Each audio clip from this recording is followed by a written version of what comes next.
Oh hey everybody. We we got we've got some more Journeyman project.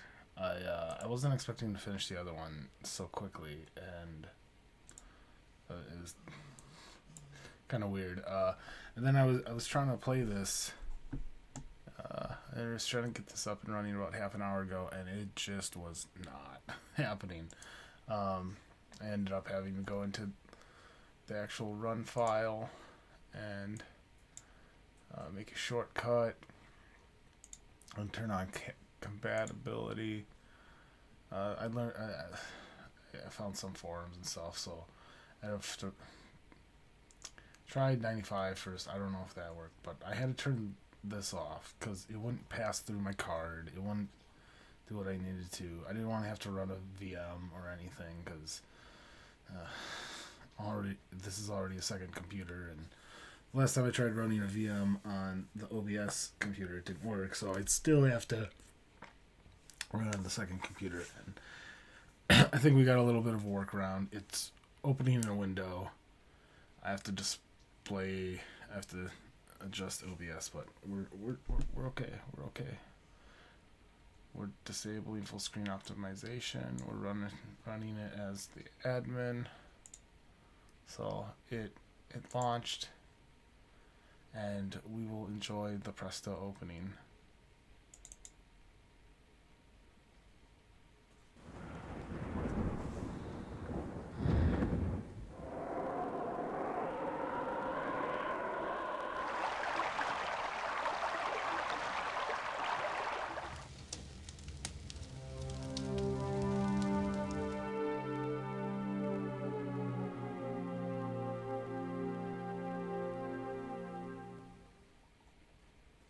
The music, the animation, it's the 90s.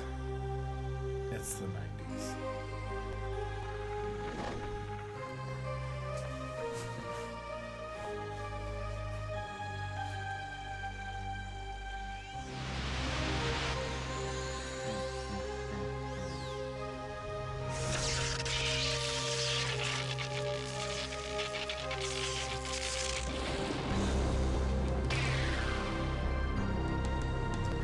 Like they watched a lot of Terminator or something. There's a lot of 80s influence in this game. It's definitely a lot of Cali.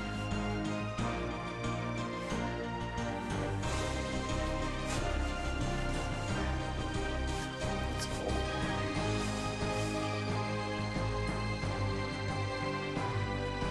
We don't have to wait for this.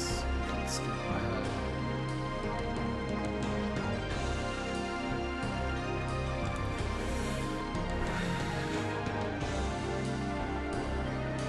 We're definitely not going to do this every time, but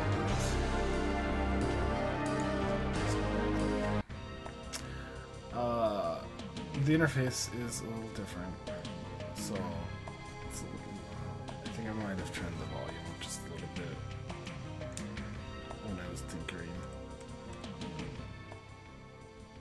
Either up or down, I don't know. We'll see. It might just be a little louder for this one, so I really hope my Yeti's on. Okay, that would have been fuck. That would have been an adventure. You know, no one's watching. I'm talking to myself. So, all right. So there's a little bit of a different interface. Real quick. It's gonna yell at us. The jumpsuit's navigation buttons allow you to turn left and right, look up and down, and move forward in the direction you're currently facing. A lit navigation button means that you can turn or move in that direction. You'll stop walking forward when you reach the next decision point. You can scroll through the items in your possession by clicking the up and down arrow buttons located next to the item list. Clicking the inspect button between the arrows brings up an information screen on the selected item.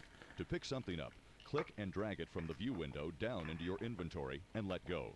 To use an inventory item, click and drag its picture icon into the main view window and drop it on top of the object you want to use it on. Items used by or on your jumpsuit are activated by simply clicking on their pictures. Biochips are program modules that allow the jumpsuit to perform specific tasks. Biochips may be added to the jumpsuit to give it new functions. To activate a biochip, click on its picture in the inventory item icon window. You know what? This will bring I up the don't care. control panel for that biochip. The final element of the jumpsuit's interface is the message window. This display will alert you to any situations or dangerous conditions. For further information on the jumpsuit and its interface, see the Buried in Time instruction manual or access the file's biochip after starting the game. Cool. So we're gonna do adventure mode. New game. Oh shit.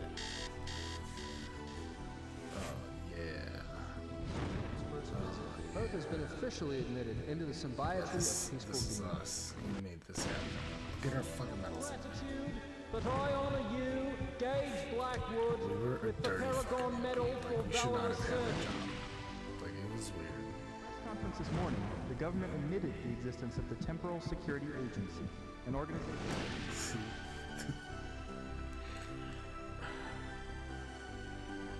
The arrest of Elliot Sinclair can be attributed to Agent 5, Gage Blackwood, who single-handedly defeated Sinclair's men. Oh shit. I'm done watching this, but this is the intro to this game, not the ending to the other game.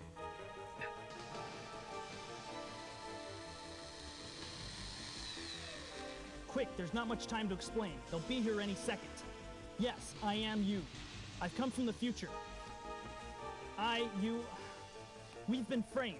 Now, whatever you try to do not interfere with what's about to happen. The suit I'm going to transfer over to you will keep you close, so just stand still and watch. When it's all over, you'll be pulled 10 years forward in the future to my present. From there out, it's all up to you.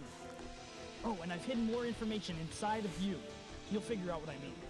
Here comes the jumpsuit. Yeah, but we just trust ourselves from the future. Because we are dirty.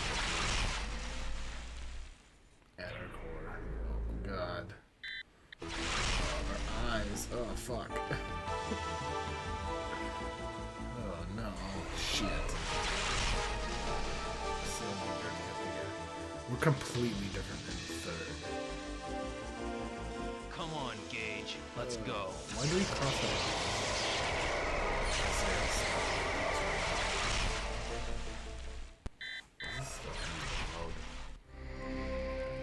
Turn it down. Turn it down. For what? We get some nice flybys going on. Alright, so we've got a blank biochip. Ooh. Wonder what that's gonna be used for. We got a cloak, we got evidence, files, interface, jump.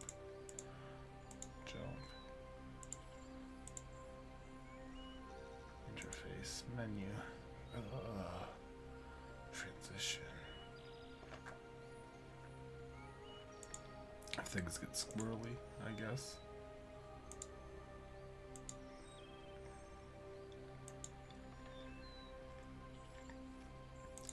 Shit. They're not gonna tell us, we gotta read. The world's first time machine, known as Pegasus, was the brainchild of part-time historian, full-time physicist Elliot Sinclair. In 2311, after seeing Sinclair's time-bending experiments, the government contracted him to build a full-scale operational time machine. The purpose of this device was to explore our past as well as to discover the truth behind many disputed historical events. Just 4 years after the project was begun, the world's first time machine underwent its first test run. The test run would be the first, and maybe is this the information hidden in me? There's another thing. The test run would be the first and last time that Pegasus would be used for research purposes, due to mounting concern by government officials that such a device could lead to the accidental permutation of history. The project was discontinued. Sinclair was forbidden to ever work on time distortion projects again. And with the illicit construction of time travel devices now being a very real threat, the government secretly set up the Temporal Security Agency as a means to safeguard history from sabotage. I don't know how long the airline TSA was a thing, but growing up, TSA to me meant Temporal Security Agency. Not whatever it means. No, but anyway. This is also 300 years in the future, so, you know. The jumpsuit.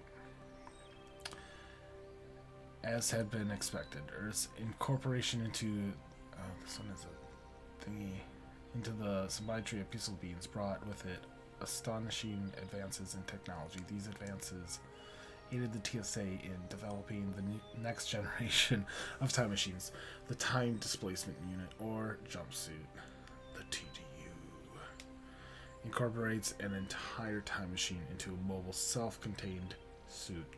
The greatest advantage of the jumpsuit is that it can forge its own null time tunnel from one location to another, eliminating the need to return to the present between jumps. This new technology rendered Pegasus obsolete, and in August of 2325, the time machine was dismantled.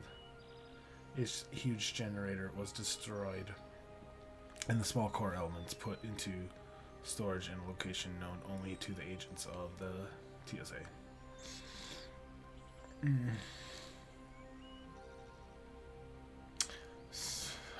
I don't think I read any of this when I was a kid.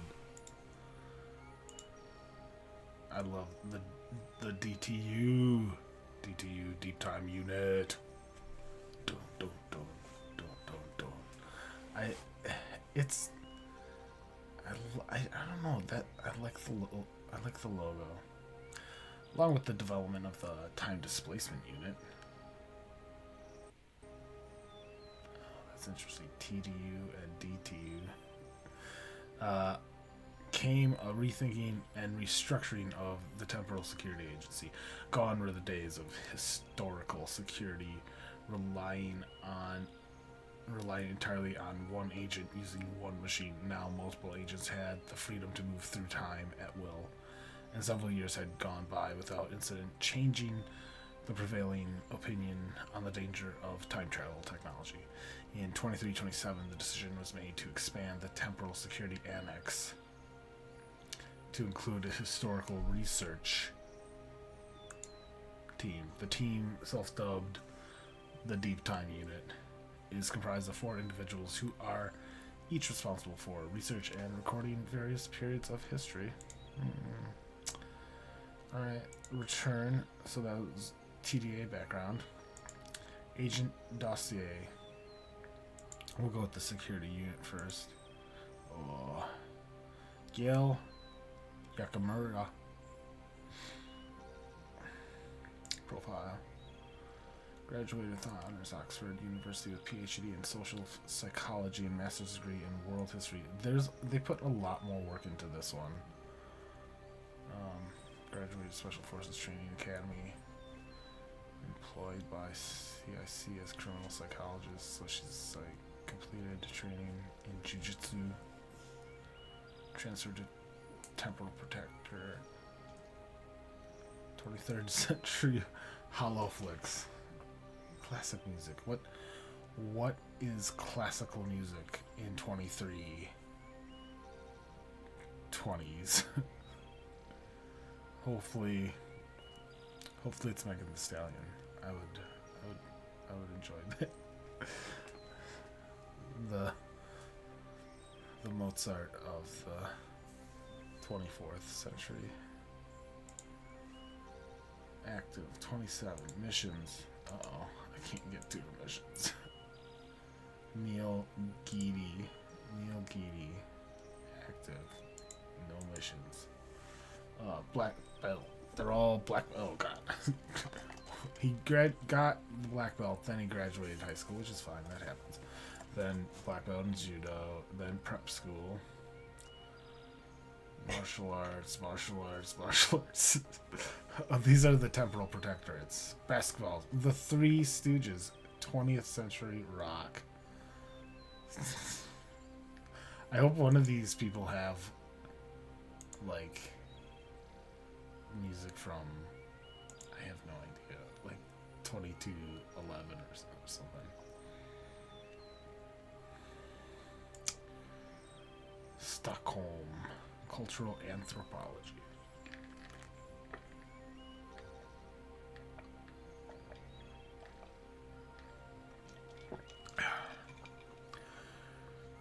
Held various positions. Temporal Protectorate. Poetry, sci-fi, anthropology, skiing, tennis, and sailing. Yeah. Tennis.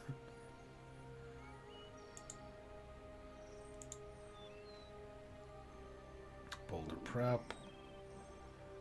Rafting, mountaineering, cliff rescue, special forces, temporal protector, rock climbing, river rafting, impressionist painting. Marcus Warner.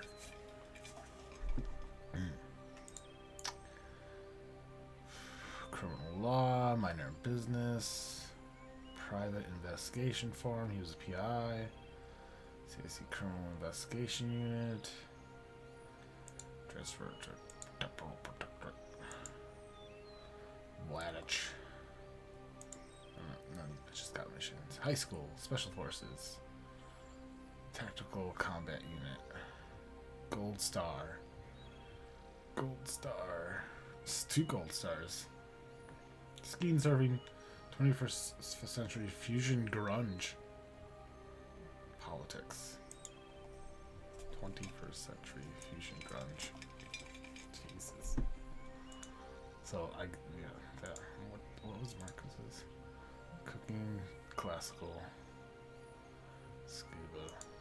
He's kind of boring. H8, 1, 2. Research. We're a research unit. Michelle, this is the bitch who's we had to go into work for, and she just yelled at us the whole time. We just keep getting yelled at the whole time. So Profitalo, black belt, karate, aikido, intercollegiate grab ball. There, we finally have a future sport. Magna cum laude, Columbia, history, BA in social psychology, hired TP, transferred to deep time unit, grab ball, symbiotry affairs, existentialist literature, Auschwitz, Hiroshima, terrorist massacres,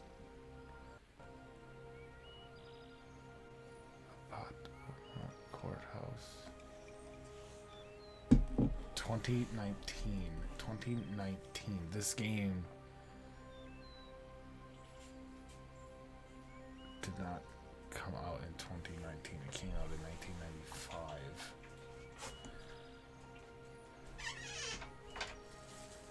March of 2019. I fucking hate this. Appomattox Courthouse. I don't remember that. What that is. Oh. So this the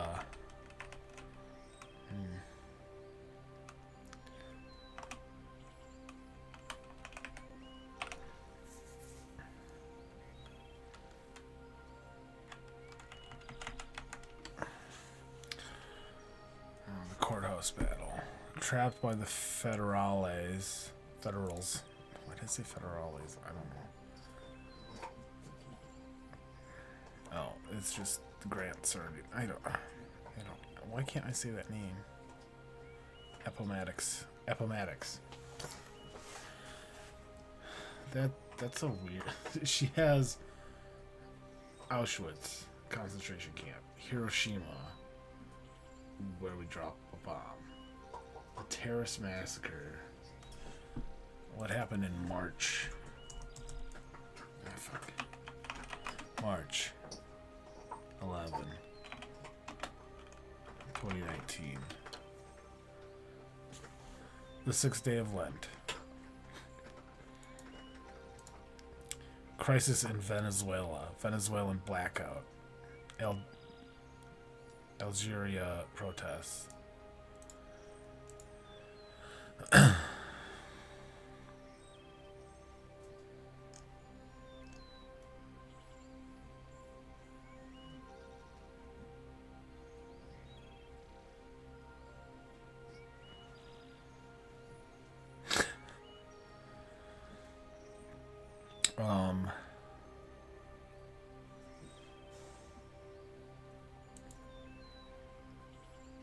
Armed conflicts and attacks. Battle of Baghouse. Fucking international military invention against ISIL. Disasters and accidents. Ethiopian air flight.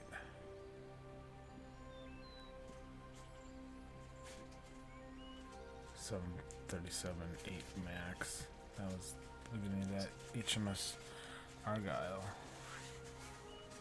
Rescues 27 strong crew from burning container vessel. Iran president begins his first official visit to Iraq, bolstering bilateral ties and trade.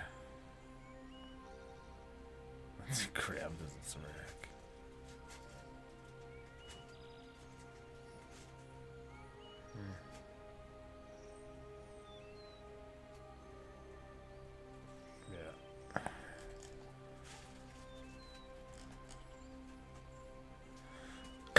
Okay. Well, maybe shit got changed and that never happened. Appomattox. Why couldn't I say Appomattox? I know what Appomattox is. Cool. She has some real messed up shit that she goes to. And then Appomattox. Let's look at our shit last. Tomorrow. Receptionist at the World Science Center. Teacher's assistant, Harvard. On honor roll and Dean's List, PhD, blah blah blah. Employed professor, Columbia, deep diving of DTU. Politics, history, 19th century literature, mysteries. I don't like when they don't have music. Independence Hall. The Berlin Wall. Halls of... Okay, so that's a future one. That's a future one. Oh, that's... Is that where we were at? I think that's where we were at, maybe. But that's also a future event. So that should be the Berlin Wall. This should be signing of the Declaration of Independence. 1787? No, 17.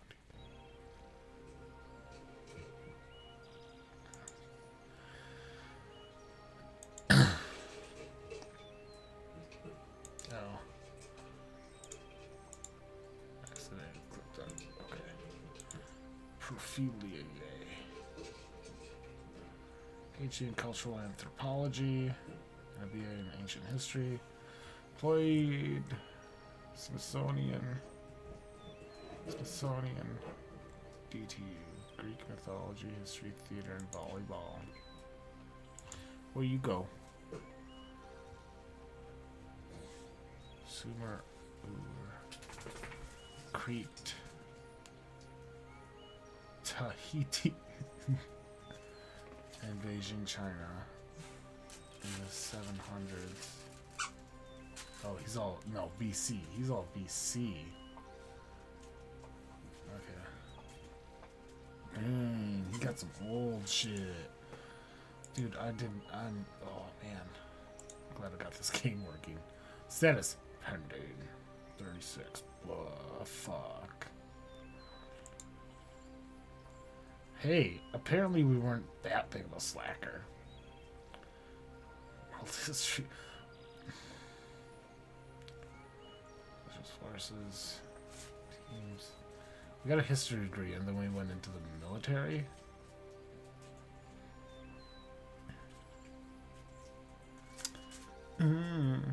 Fuck it. Got some shit promoted to captain.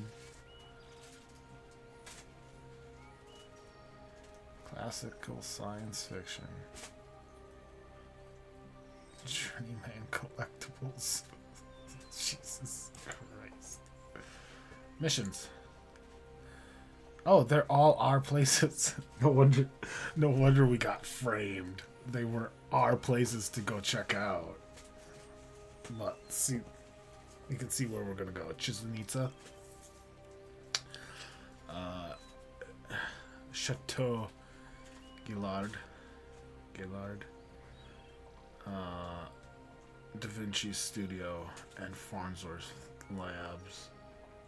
Farnsworth Lab, and that's the future one. Okay, so we'll return.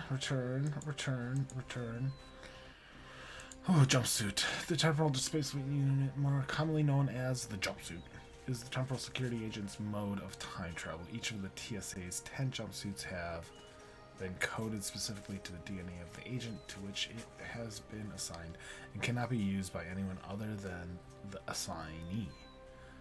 Since we're DNA matched to our future self, we get to use ours. Unauthorized tampering with the suit will result in the self-destruction of its neurocircuitry. Though the jumpsuit offers freedom of travel, it does not provide the agent with much protection. For this reason, it has been equipped with cloaking technology that renders it invisible to onlookers. This feature is vital to the members of the Deep Time Unit, who must exercise extreme discretion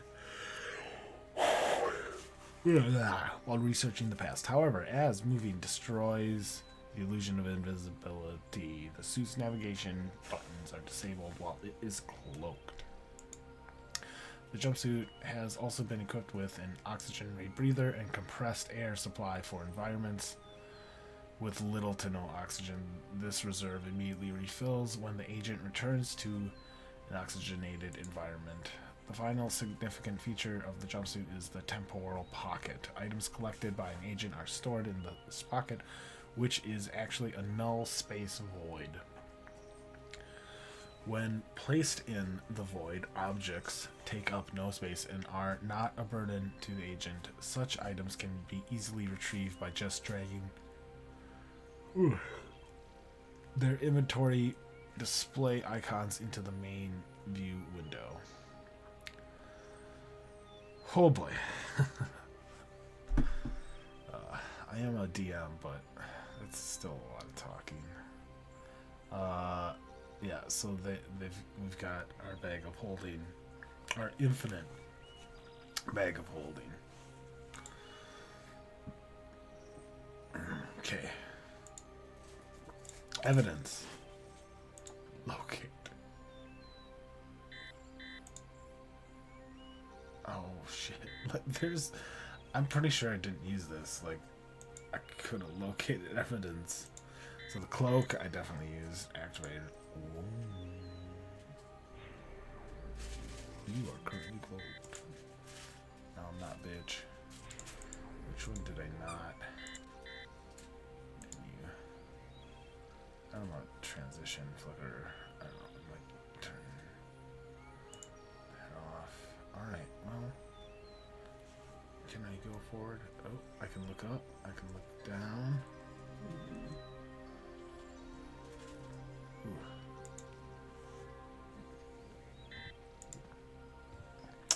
Oh man, look at all my toys.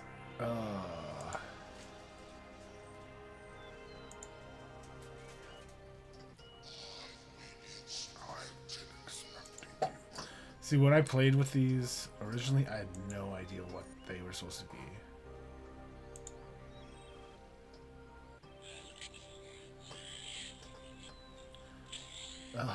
Now I know what that one is saying. Out of my way, human, or die. I mean, these are supposed to be the ones that we faced, I think. I don't have the Gatling gun, though.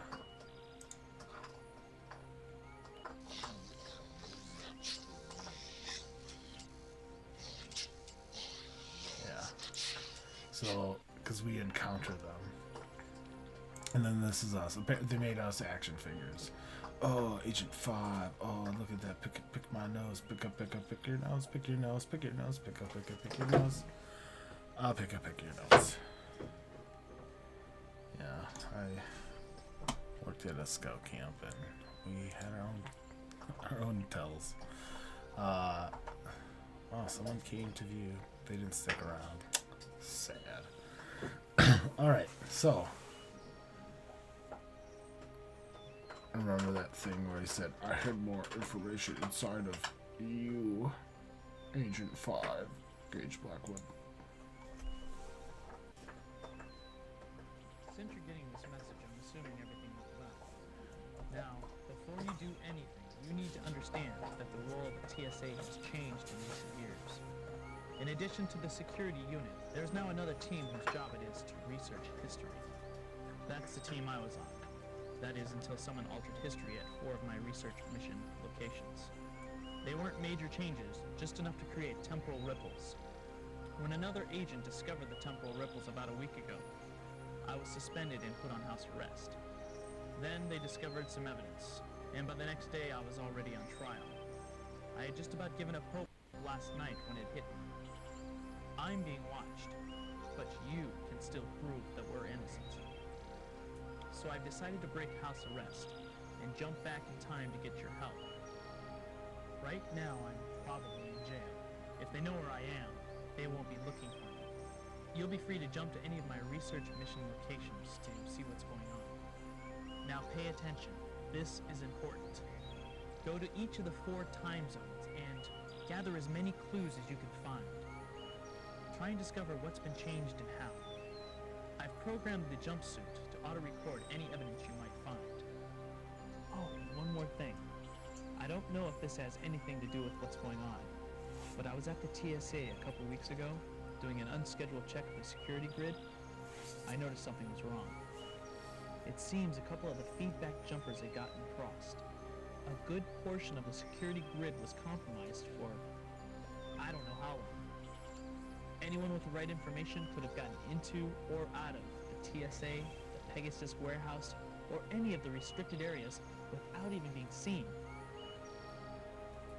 I'm still not sure why I'm being set up, but I think this might have something to do with it. Be careful.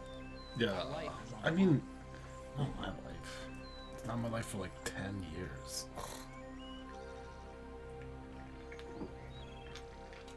That's 36-year-old Gage Blackwood's fucking deal.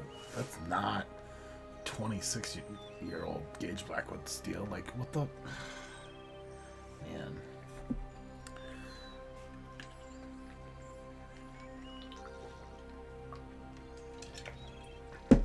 It's just, not fair. Like, he got to live his life, and now I gotta go save his life? Oh. At least the tunes are something. Alright. Alright. Let's look around. Oh, is there... Can we steal a fruit? Oh, fuck. Give me. Oh, no.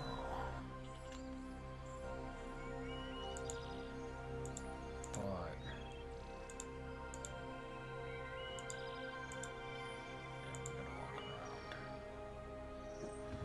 Our apartment's cool. It's kind of cool. We got some cool stuff. Gotta check this place out. So we got, I'm pretty sure, power. Universal domestic replicator. We've got a Star Wars replicator. Menu. Auto chef. Breakfast. Lunch. Dinner. Diet menu.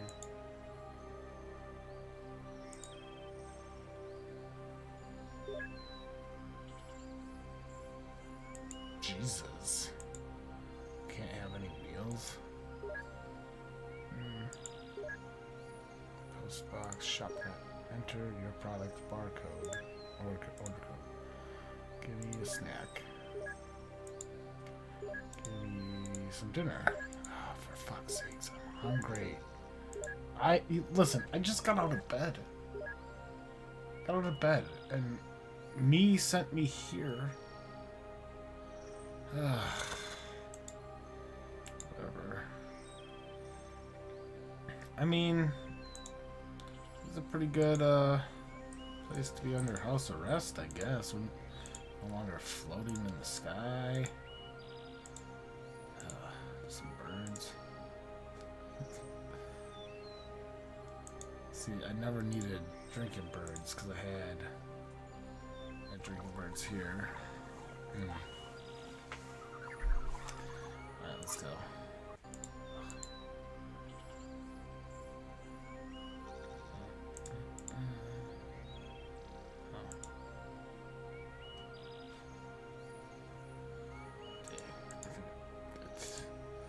Wanted to play with that thing, but I think I have to be on the other side.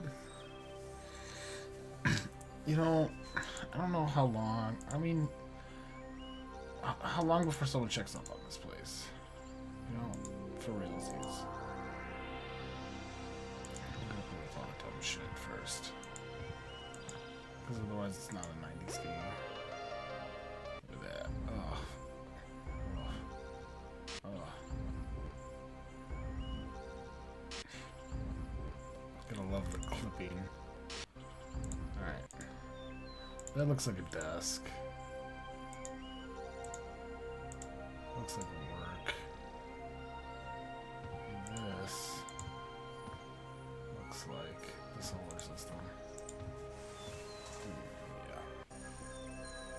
Why is that one doing that?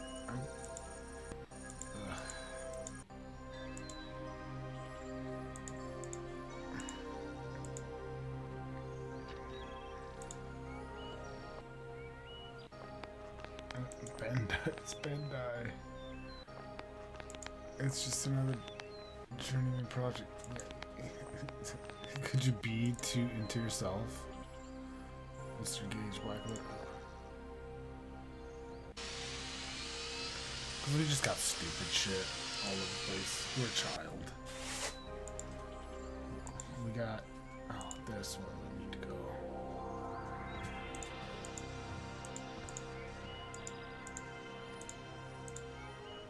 And of course, you can't get into your theater. I don't know how to get into my theater. Apparently you walk up and around it. And that's not the right thing to do.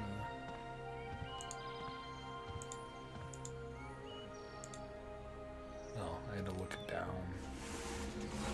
Alright, here we go. I mean, we have to check out our dope apartment. Oh shit. Whatever that is, I need it. Oh, it's just the remote control. It's fine. I needed the remote control. And I need whatever this thing is. And nothing.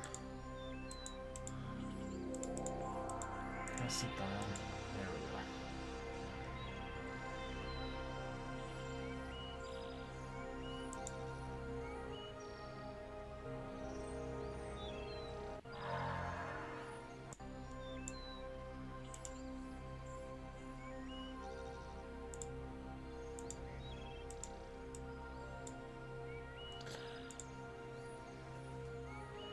Did I need the remote? I don't know.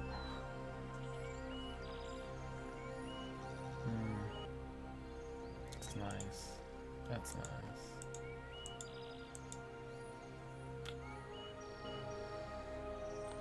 Live in the mountains.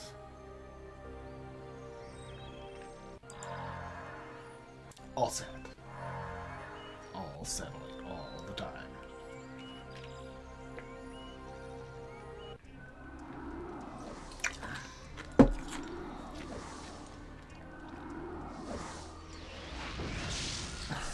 Interactive News Network. Oh shit. Honestly, I don't. I know. I didn't do any of this. I think. I don't know. Maybe I did. I finished the game at some point in time. Oh crap. Just want to make sure we got the snippet tool out.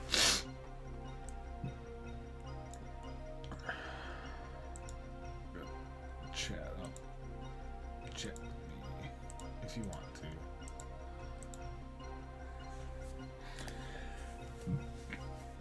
All right.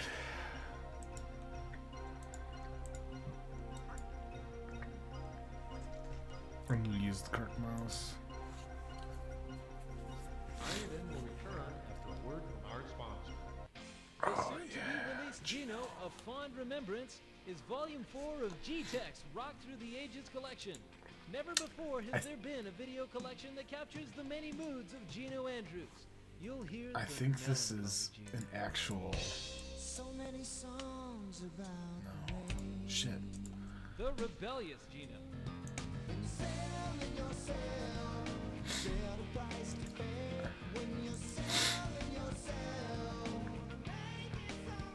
Yeah, it's the carefree Geno.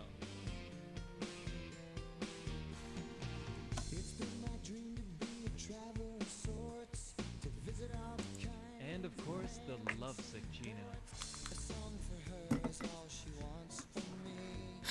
All of his chart-topping videos are here, brought back from the archives of the past and completely remastered in stunning 4D sound. In fact, Geno, A Fond Remembrance is the most complete collection of Geno's hits ever compiled on one EC. Call our toll-free ShopNet line now and receive a free sample from the upcoming EC that's bound to be an instant classic. Geno, A Fond Remembrance. ShopNet. We need to go shopping.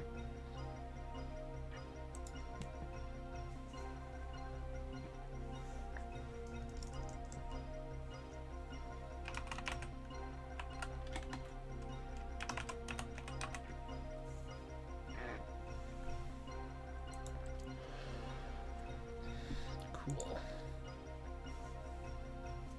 The ongoing saga of Gage Blackwood took a frightening twist this morning when the agent of the Deep Time Unit broke house arrest to jump 9 years back in time. Fortunately, the illicit time jump was detected, and he was immediately apprehended by Agent 8 of the Temporal Protectorate. Although it's still not clear how and why Blackwood obtained the TSA jumpsuit, Temporal Security Agency officials did say that no distortion ripples have yet been detected, and that there is no reason whatsoever to believe that Blackwood has altered history in any way. Our Lisa Long has a report from TSA Administrative Headquarters.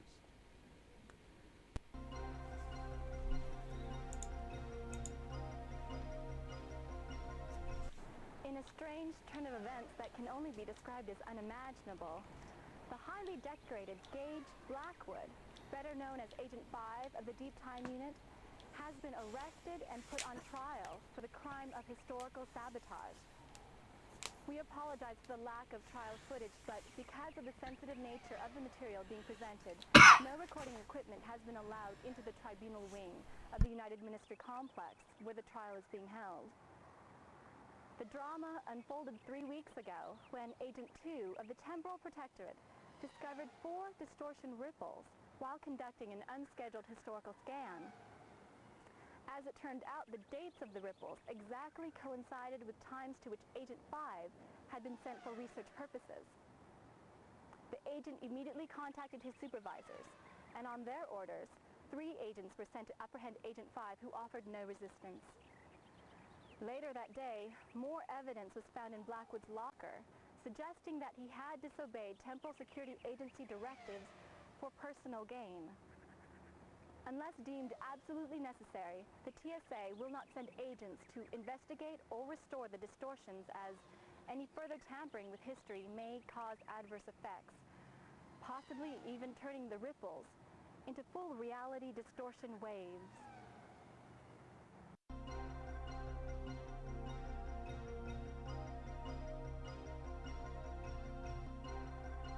Prosecuting attorney Phil Stevens alleges that Agent 5 intentionally altered the past in 4 of the 10 time zones to which he had been sent for research purposes, his only apparent motive being personal gain. In so doing, Agent 5 would have knowingly violated Temporal Security Agency ethics, as well as the law. As temporal sabotage in any form is considered the worst possible crime against humanity, Stevens is aiming for the maximum allowable sentence. The burden of proof lies on the prosecution. They have to prove beyond a reasonable doubt that Gage Blackwood was responsible for the distortion ripples. There is strong evidence working against Blackwood, including both computer records that place him at the altered historical locations and contraband that was discovered in his locker. But the evidence alone is not enough to ensure a conviction. With this in mind, prosecuting attorney Stevens has directed his questioning toward eliminating other possible explanations for the ripples. Witnesses for the prosecution have included Agent 2 of the Temporal Protectorate, the TSA's chief technician, and the designer of the circuitry for the jumpsuit.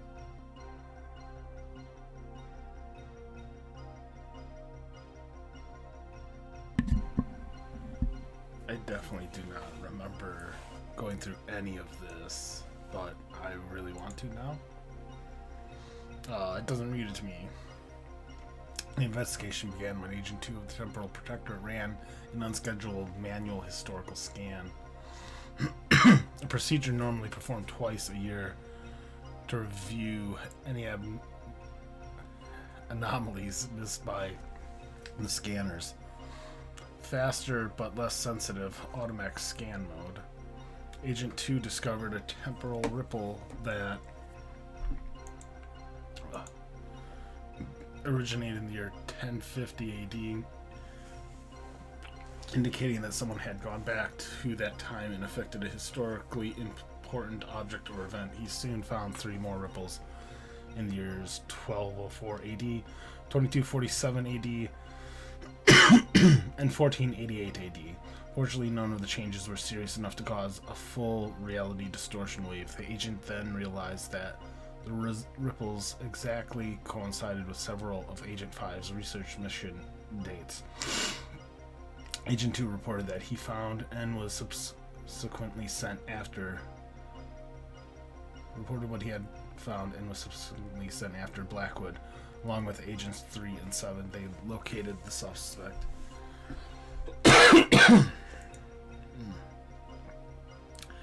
In Tahiti, where he was spending his day off, apparently I was in Tahiti on my day off, and apprehended him without incident. Following TSA protocol, they brought Agent 5 to the United Ministry complex, where he was arraigned and later released to house arrest. Chief Technician. Prosecuting Attorney Stevens calls the TSA Chief Computer Technician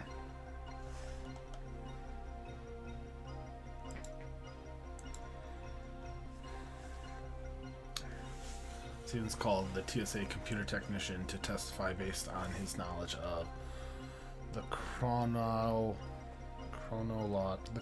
scanner array. The technician testified that the chronologue scanners were designed to detect any illicit time jumps and are monitored at all times by a member of the Temporal Protectorate. Yet, to his knowledge, at no point during the period in question were the scanners ever offline or performing improperly. And at no point was an unsanctioned time jump detected, a fact corroborated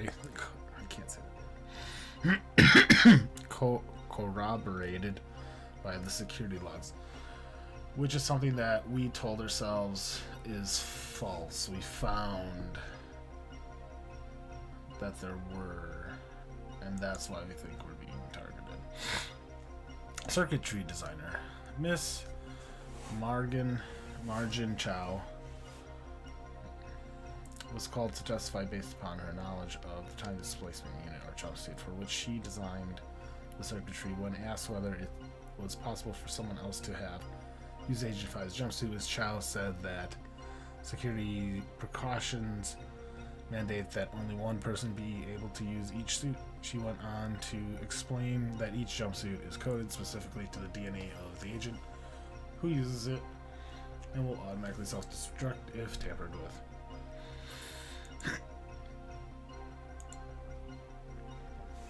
Computer records. In addition to the computer records which document Agent 5's research activity, the video log reports made by him during his research mission jumps definitively place him at each of the altered historical locations. The files were not made available to the press. Physical evidence.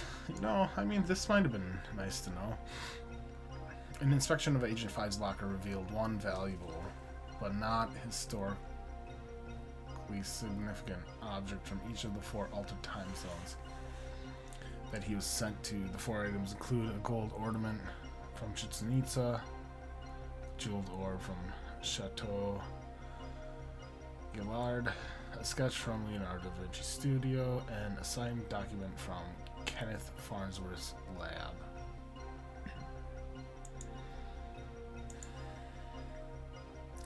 The defense. In the absence of an alibi or any evidence proving Agent 5's innocence, defense attorney Sandra Gallagher will be setting out to show, through the testimony of character witnesses, that it is not likely Mr. Blackwood committed the crime. If the defense can elicit some doubt of Blackwood's guilt, he will go free. Witnesses for the defense will include Agent 3 of the Deep Time Unit, Agent 8 of the Temporal Protectorate, the Commissioner of the Temporal Security Agency, and Agent 5 himself. The defense has not yet had the opportunity to present its case. However, we have contacted both the Chief Technician and Commissioner of the TSA to ask them their feelings on the arrest of Gage Blackwood. Neither Agent 3 of the Temporal Security Agency nor Mr. Blackwood could be reached for comment. With us now is William Doughton, the TSA Chief Technician. He joins us live from the Temporal Security Agency Administrative Headquarters. Thank you for joining us, Mr. Doughton. Thank you, Mark. You've known Gage Blackwood for many years, and I understand that the two of you are good friends. Do you think he's guilty? Absolutely not. The thought that he could be guilty never even crossed my mind. I mean, friend or no, here you've got someone who's dedicated his whole life to protecting history and now stands accused of violating it. That's ridiculous. And if you don't believe me, look at his record. The man's a decorated hero. You can't overlook that fact just because it doesn't fit neatly into the story the prosecution's trying to sell. Isn't it true you testified that no one else made a time jump to any of the altered historical locations? No, actually I testified the scanners didn't register anyone making a time jump to those locations. But computers are only as intelligent as their human programmers. Now, I believe it's possible that someone could have shadowed Agent 5's jumps. If a second time traveler were to make a jump within a few seconds of the first into the same location, the chronolog scanners probably wouldn't recognize it as a second jump. Have you been able to test this theory? No, not yet. It's too dangerous. If two people were to travel through the same null time tunnel and land in the exact same place, well, their matter would mix and that would kill them. And you believe that someone found a way around this? It's possible, yes. Okay, well, thank you for your insights, Mr. Doughton.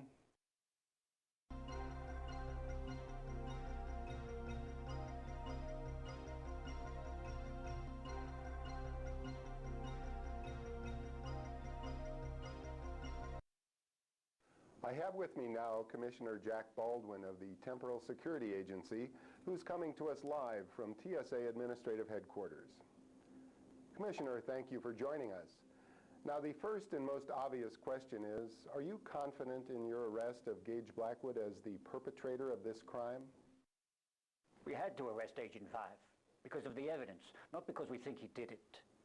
There was an obvious transgression. Someone was responsible for it, so we arrested the person to whom the evidence pointed. Now it's up to the courts to determine whether or not he's guilty. So you believe he's innocent? Absolutely. I've known Gage ever since he joined the TSA. In fact, I'm the one who recruited him. Gage Blackwood is a member of an endangered species. Gage Blackwood is a hero. He has put his life on the line many times to prevent this exact thing from happening. There's absolutely no way he would have abused his position at the risk of a single life, let alone history as we know it. Now, it just doesn't make sense. Mr. Blackwood has been an agent for quite a while now, 13 years, I believe. Is it possible that the temptation just became too great for him to bear? No. Gage is as committed to his duty now as he was back when he apprehended Elliot Sinclair. He was, and he is, our finest agent. Okay, let's assume for a minute that he did do it. Knowing that he would be facing life imprisonment on Vega Thalon, do you feel that he would plead guilty? First of all, it's a moot point because he didn't do it. But, presuming he did, knowing Gage, I'd say he had a damn good reason. And he would have confessed immediately. He wouldn't have pretended innocence, not for 1 minute. Bottom line, Gage Blackwood is no criminal. Gage Blackwood is a hero. Okay, Commissioner, it looks like we're out of time. Thank you. He's Quinn's just as he's finishing. You know, that's a good boss right there.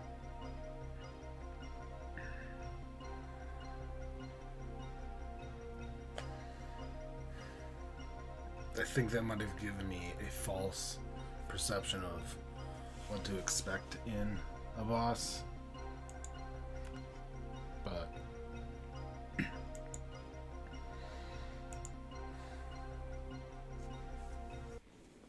if Blackwood is indeed guilty, he has altered more than just the past.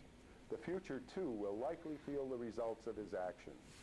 The Deep Time Unit will probably be discontinued before ever realizing its full potential. But there is an even greater issue at stake. That is whether the Temporal Security Agency itself is more of a risk than a safety measure. Many feel that it should be shut down and everything related to time travel destroyed. Others argue that the technology has already been invented, it's true. so there's nothing stopping it from being reinvented for the wrong reasons. So in their opinion, the Temporal Security Agency must remain operational to safeguard against future acts of historical sabotage. That's the problem with science and technology. Like, we have the biochip interface.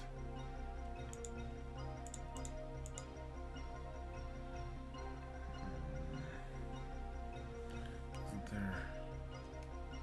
No.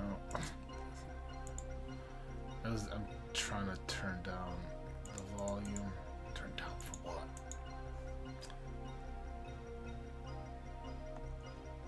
Just because that music's kind of loud.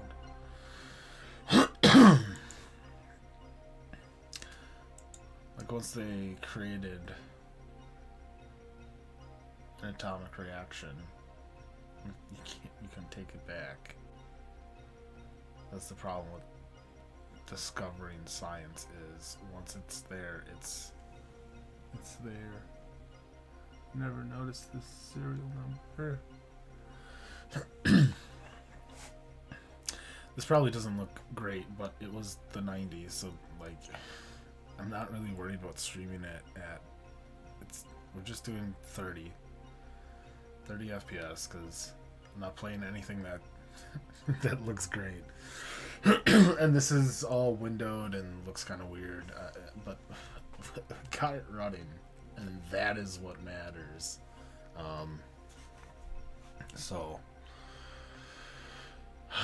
yes, we have it running. Let's see.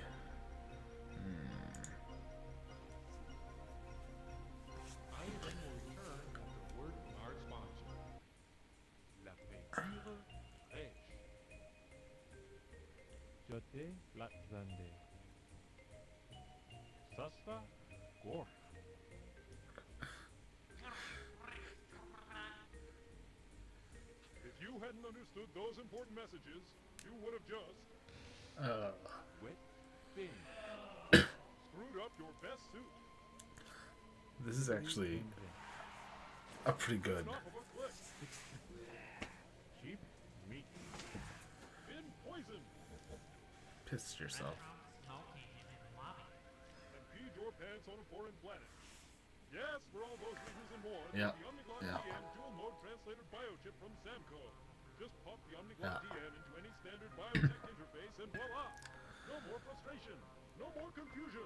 The Omniglot DM instantly translates the written and spoken forms of any known language. It does it all. The Omniglot DM I wonder if we should get that. Get it today. Samco translator biochip available equals another price solution. Low price of $1 Or go for shopping. Product order code 689-32378. 689-32378. Order now. I keep forgetting that I have the snipping tool out, and I just keep forgetting that I don't know how to use it. I should. Like, I'm a computer programmer. It's embarrassing. Omniglot. DM.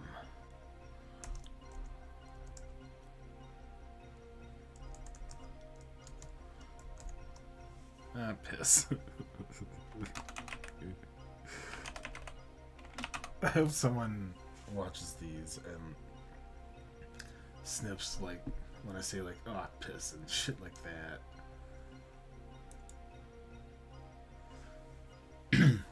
Around Christmas time, I'll have to, like, bring out, the Bah Humbugs for my grandfather. We'll try the Bah Humbugs and, I don't know, video game shit. So,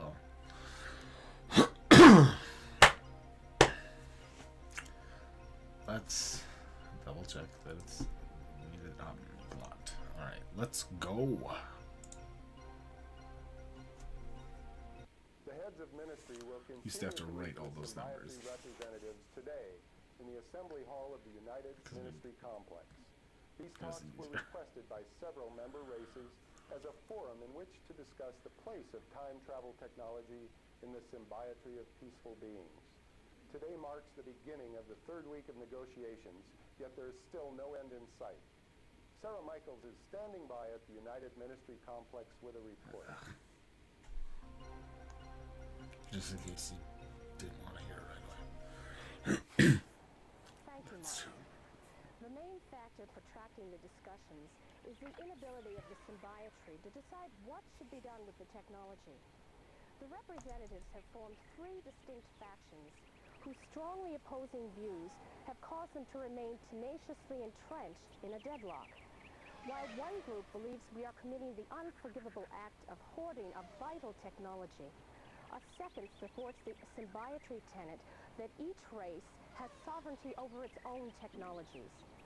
The third contingent, which has grown in strength since the arrest of Agent 5, contends that time travel represents a threat to every race of the symbiotry and should be destroyed altogether.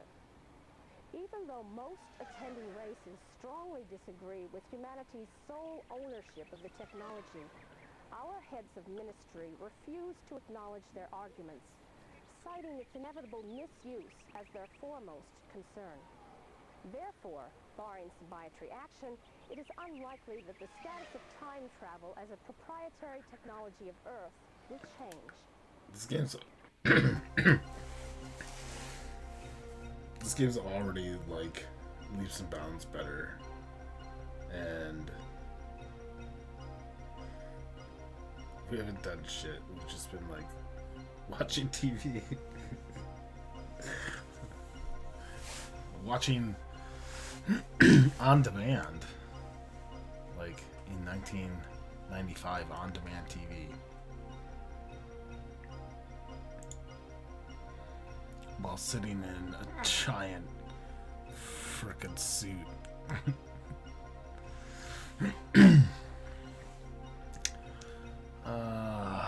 Ooh. The opinion originally held by the majority of races represented at the talks is that time travel technology is an invaluable tool for self-discovery and, as such, should not be denied to any race. However, the Loksoni abandoned this position last week in favor of destroying the technology. Presumably, this sudden change of opinion was due in large part to the arrest of Agent 5, an unfortunate illustration of the danger of time travel. You're not in frame. You're not in frame.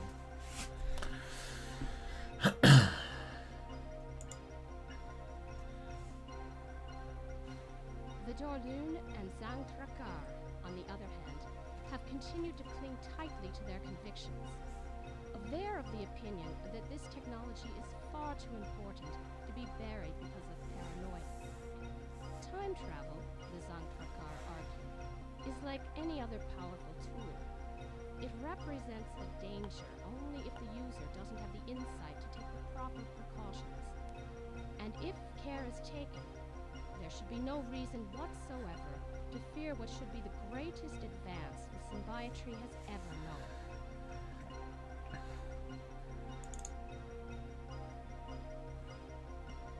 Perhaps Brandon Farlink, the Darloon emissary, the Darloon and Xantrakar.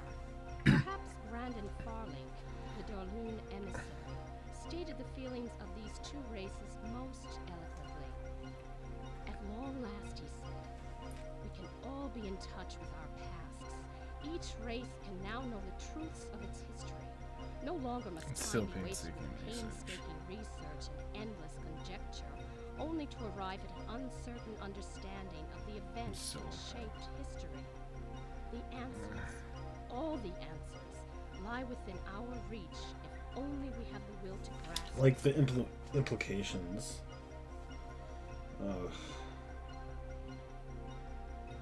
There's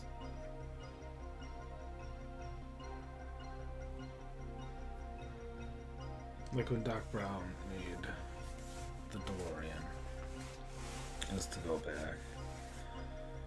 back to research.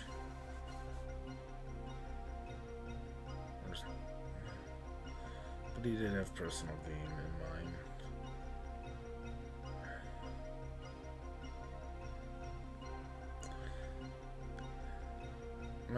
I might have to make a list of like all time travel in media and like do breakdown of like why was it made? Why, like, what's the point of the movie to, so like Elliot Sinclair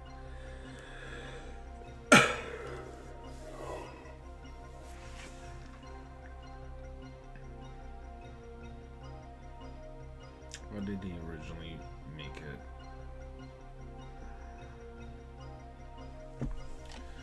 Kind of forget now.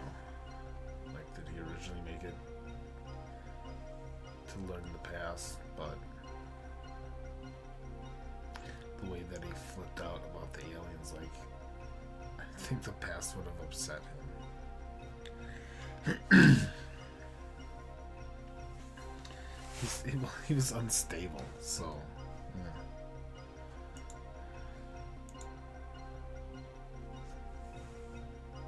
Despite being recently abandoned by the Kryn, two of humanity's staunchest supporters, the Sorolans and the Sar, have continued to defend our right to autonomy over time travel technology.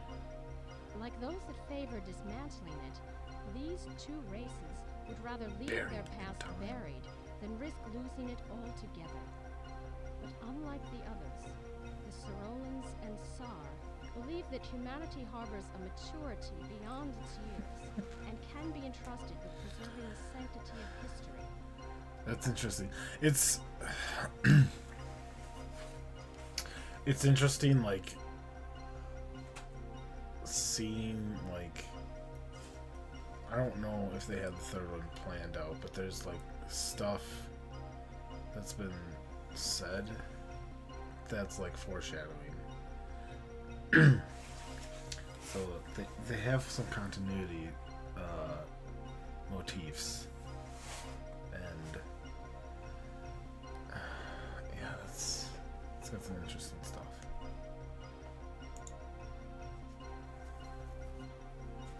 In fact, they suggest that our closeness to our violent past makes us even better suited to manage time travel, as the dire consequences of the misuse of technology still stain our racial memory. Unfortunately, theirs is a minority opinion. The prevailing response to this argument is that Earth's record with time travel speaks for itself. In just 10 years, there have already been incidents of deliberate historical sabotage, the latest of which allegedly involving an agent of the Temporal Security Agency. Well, I mean, humans are the only ones that have the technology, so they're the only ones that can abuse the technology.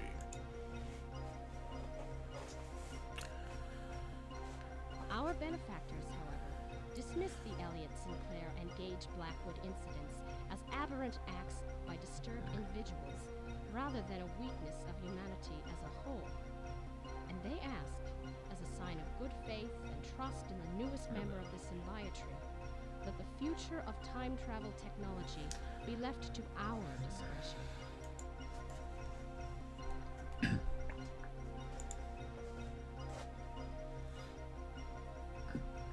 The third viewpoint, which was originally held only by the Unla, is that the existence of time travel technology represents a threat to the history of every race in the Symbiotry. For this reason, these races feel that all existing time machines should be completely dismantled. Following the arrest of Agent 5, the Loxoni changed their allegiance from petitioning for the release of time travel technology to requesting its destruction. The argument against that is, had they destroyed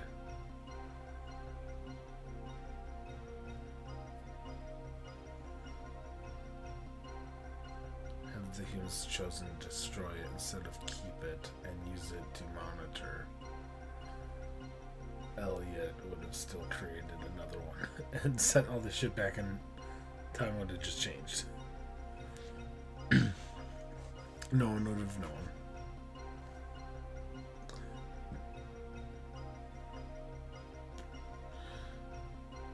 And eventually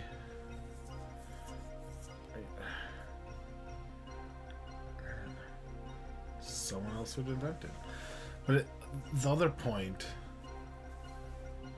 in the other argument was humans being so close to our violent past. These alien races have been peaceful for thousands of years. And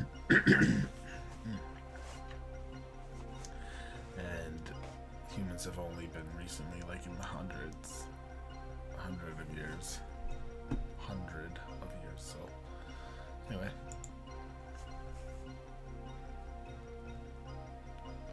they were joined by the Kryn, for whom this represents a break in their long-standing tradition of fervently supporting every race's right to sovereignty over its own technologies.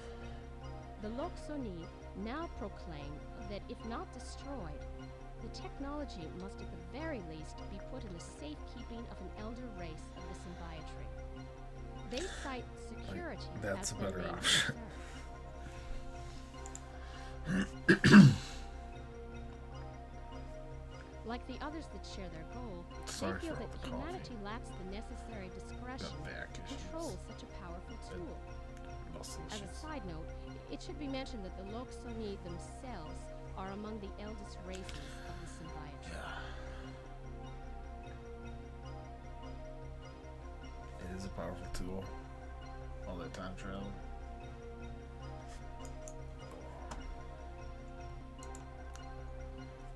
Just watching more. What happened? What did I do? Alright.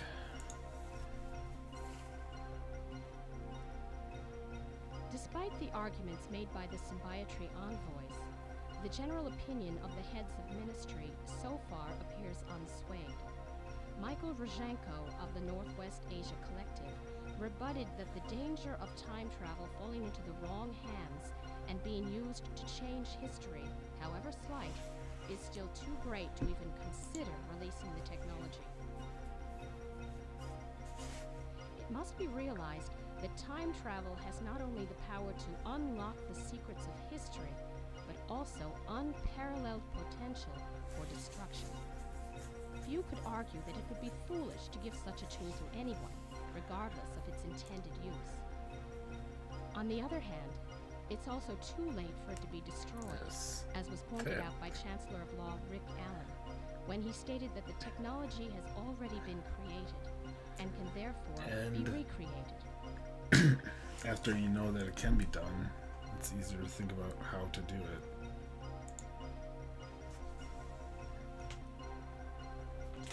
Chancellor Allen emphasized his point by attesting that if all known time travel technology were destroyed and a new time machine built without government knowledge or approval, there would be no way to intervene in the actions of the illicit time traveler. He would have free rein to rewrite history to his liking. Unfortunately, such scenarios are all too likely, as was proven by the Elliot Sinclair incident and the current trial of Gage Blackwood. It's not even a theory, like, it happened. Like, you can't destroy it. It happened. Alright, more TV, because I love art. And I love these commercials. And I need this commercial even more than...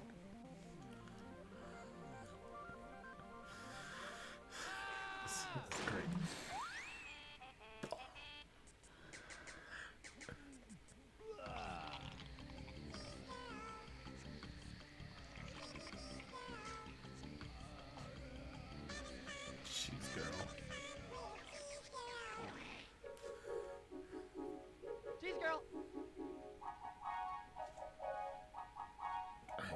Just $3.50. It's just $3.50, so we need to have the cheese girl. Get the snips out. Snips. We'll just snip that away. The ShopNet surcharge. Ugh. Man, that's not bad. I think that's what her credit cards are now. No, maybe ours are worse. Ray surcharge. Alright, cheese. Why can't I use the right keyboard? Cheese girl.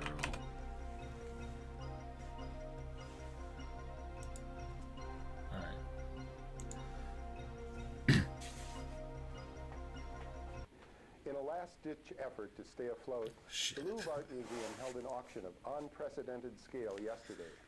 The museum was forced to sell off many of its older collections to pay off creditors and to raise funds desperately needed for renovations to the facility.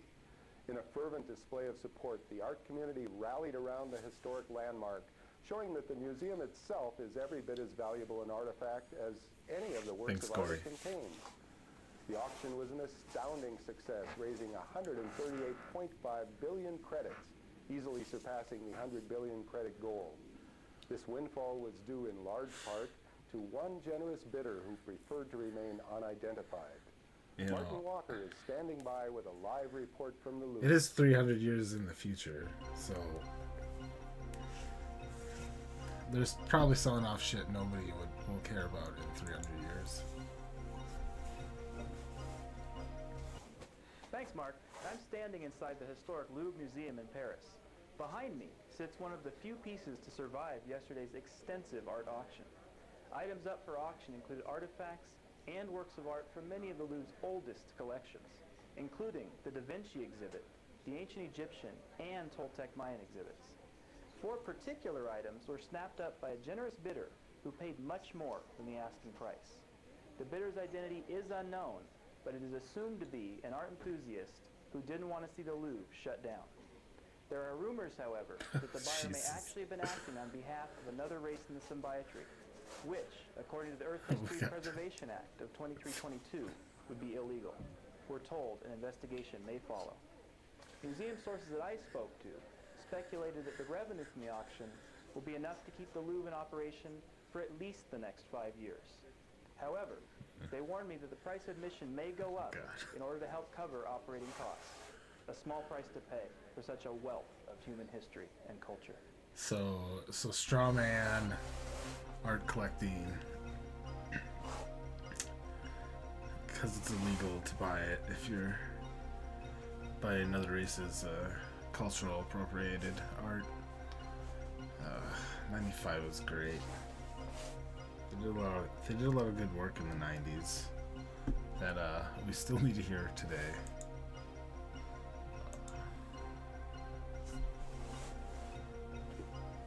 The Louvre's financial difficulties arose from a combination of rising maintenance costs, overspending, and lower than normal attendance.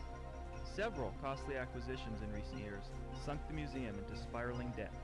When repairs to the facilities became unavoidable and visitor attendance fell, it became clear that a major influx of cash was needed to cure the museum's ills. In June, the decision was made to auction off several of its older exhibits. That decision paid off well yesterday. If you didn't catch the places, they named one of the places that we have to time travel to, so... they didn't name the things that we probably have to look for. And this high bidder, this super sus high bidder straw man. Here we go. The 4 items that the unidentified bidder purchased included the Toltec Mayan ceremonial coffer, King Richard the Lionheart's sword from the Crusades, Leonardo da Vinci's Codex Atlanticus, and an interactive sculpture entitled Self-Awareness, credited to Kenneth Farnstein. Attendees of the auction said the buyer did not try to purchase any other items, but immediately made an excessive bid on these 4 artifacts as soon as the bidding opened. Those are from the locations where all the disturbances are. They should, like, the cops should be more on this. They should be like, this is sus as fuck.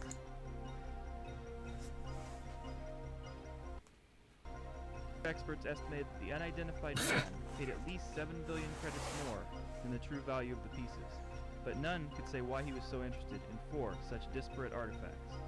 They eventually conceded that it may have simply been their rich histories that intrigued him. He could have at least made it look...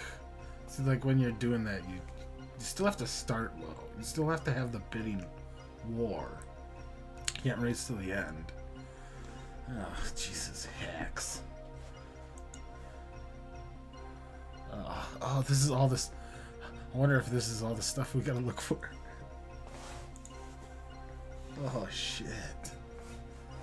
This unusual jade and gold coffer is thought to have played a role in Mayan religious ceremonies. It was discovered in 2027 during an archaeological dig within a previously undiscovered cavern below the pyramid known as the High Priest's grave in Chichen Itza. The most distinctive features of the coffer are its cylindrical shape and intricate locking mechanism, which makes it the most important find ever to have come out of Chichen Itza. The complex mechanisms of the device, which is similar in construct to a Chinese puzzle box, prove that the Maya were much more capable builders than previously believed. For many years, the coffer was thought to be cursed, as its first 4 owners perished. Under mysterious circumstances, it is known now that its lock mechanism contains poisoned needles that jab anyone who attempts to open it without having entered the proper combination. Yet, despite the fact that the coffer is now better understood, old beliefs and superstitions have dissuaded any further attempts to opening it. Unfortunately, radiography has yielded few clues about the contents of this unique coffer, which currently resides in the Louvre Museum of Art and History. Except it was bought. King Richard the Lionhearted. King Richard the First sword. This beautiful sword remains one of the finest relics of the medieval period. Its masterfully engraved forged steel blade. The music is clipping. Jesus. It's getting loop distortion. Alright. Since we're just gonna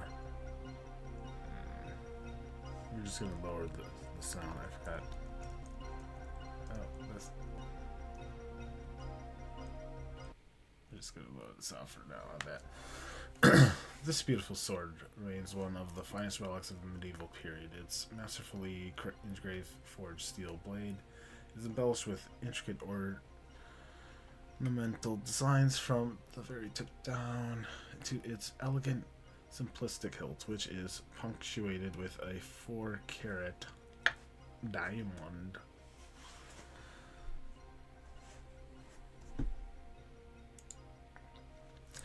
Thought to have been lost forever after taken by Philip Augustus in the siege of Chateau Gaillard. I don't know, I should have paid attention when they were saying it. In 1204, this masterpiece was unearthed almost a millennium later during excavating of a condemned French chateau. It's in France. The sword had apparently been in the collection of a wealthy baron who hid his valuables in an underground bunker during World War II. I'm gonna reread that, and I want you to understand that they did word replacement in this sentence. The sword had apparently been in the collection of a wealthy baron who hid his valuables in an underground bunker during World War II.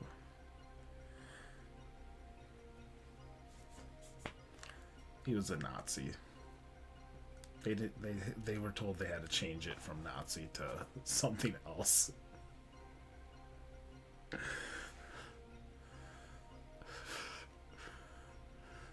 The other agent bitch is going to Auschwitz. It's just literally going to Auschwitz during the Holocaust. But they couldn't say Nazi in a Nazi collection here. Like, that's what it was. Like, okay. They remained there for almost 3/4 of a century. Yeah, Baron. Nazi.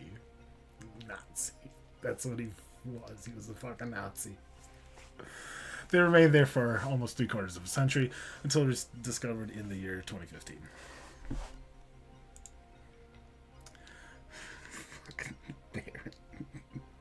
That's the new code word for God damn it.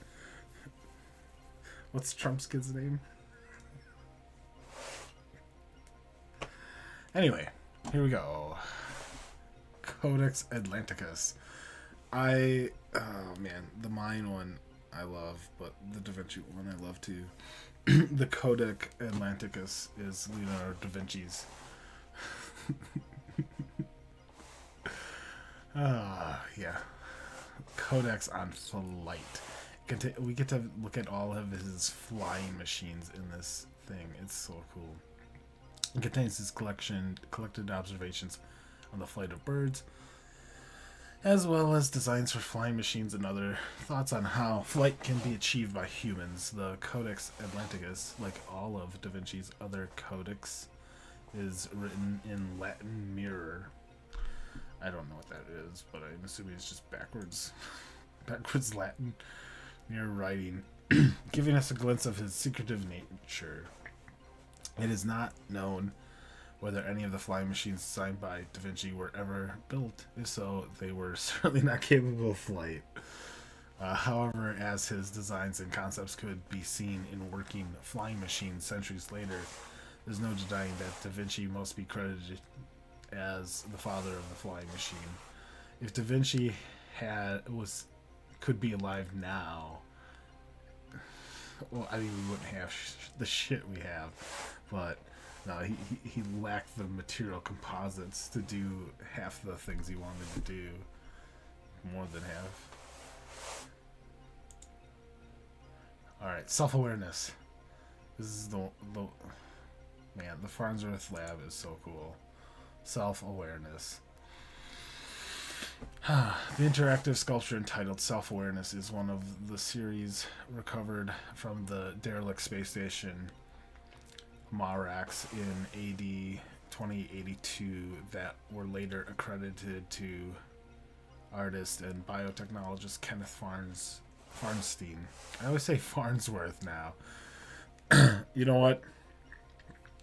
This is our Mandela effect right here. This is not our Steins, whatever. This is Farnstein, and Farnsworth, and it's going to be Kenneth Farnsworth.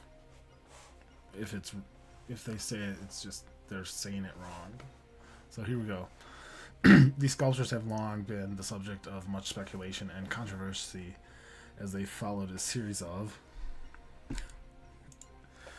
paintings, undoubtedly by the same author, which Farnstein himself. I need to figure out how to do chat overlay. I couldn't get it to work, and I don't know if I messed something up or if it's just not gonna work. But whatever. But I do have pop-out chat, so I can see shit coming up. But I just have to look all over the place. Which Farnstein is undone as paintings that Farnsworth himself credited to an artificial personality. We had an AI in the last game, some AI bitch, and credit to an artificial personality which he had created. Though his claims were never substantiated, there is enough evidence to have captured the world's imagination, and to this day people speculate as to whether Farnsworth had succeeded in what no one to this day has achieved, the creation of true artificial life. Regardless of their origin, the sculptures gain immediate recognition as masterpieces. Yeah, we weren't given an AI, but we've got this blank biochip. There's this mysterious potential AI personality. Testimony in this was ably provided by New York Chronicle art critic. Oh my god. Fuck that name. What? K.A. K.A. Oh my gosh. K. Ryan Poyalak. I don't know if that's Indian or Polish. In the following review, excerpt from the May 12th, 2086 edition of the paper. I hate that they say the date. Yeah, whatever. Humanity's long history of artistic endeavors has periodically allowed us mere mortals an occasional glimpse into the clarity of vision that is the domain of genius. The Van Goghs, Mozarts,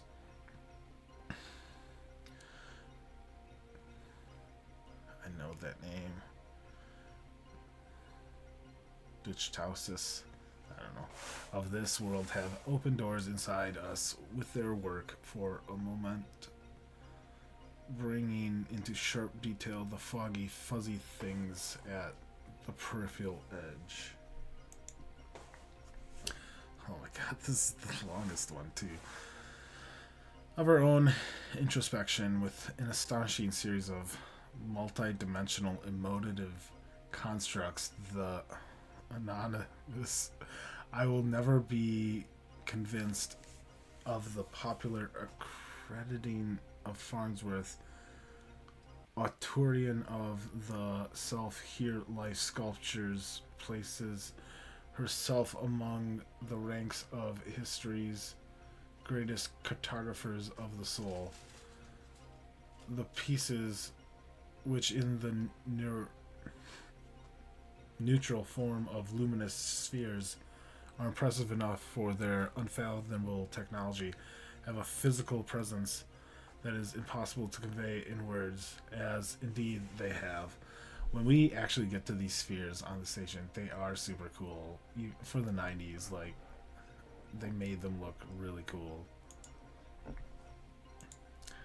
They have evaded the most accomplished documentarians' attempts to capture them on web. On web? Apparently, I think we'll get to see what the web is. The experience of reaching out to self-awareness, the visceral response as to disrobes and unfolds into a chronologue of unfiltered emotion.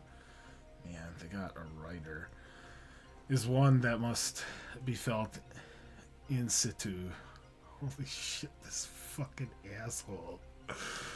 One has the sense, as with all great art, that it is responding to you personally. Why didn't they have someone read this for me? They read other things. What truly sets the self here life work apart, however, beyond the controversy of their discovery and the novelty of their media, I feel this is the art, whatever art critic's voice. He's just like this. Is the sense of unself-consciousness, as if the artist were simply purging herself of emotion, unfiltered. She's a lady? I don't know. His name? Kenneth. Unfiltered by intellect, free of the pretensions of interpretation or analysis.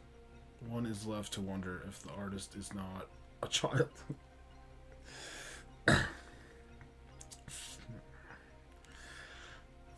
Kind of foreshadowing.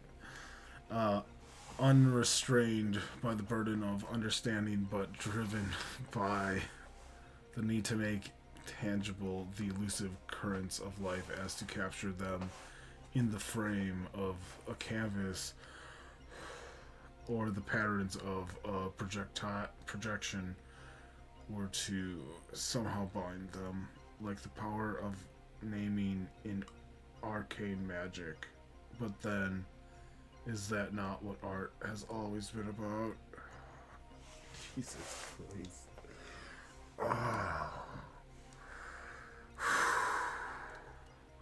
I'm pretty sure this was made in California, and they just went on the street and like try to show like an object to some like dude, and just like one taked him or something. I don't know.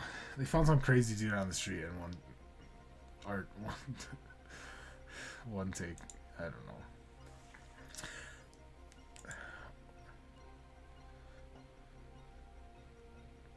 Kenneth Farn. She kept saying she.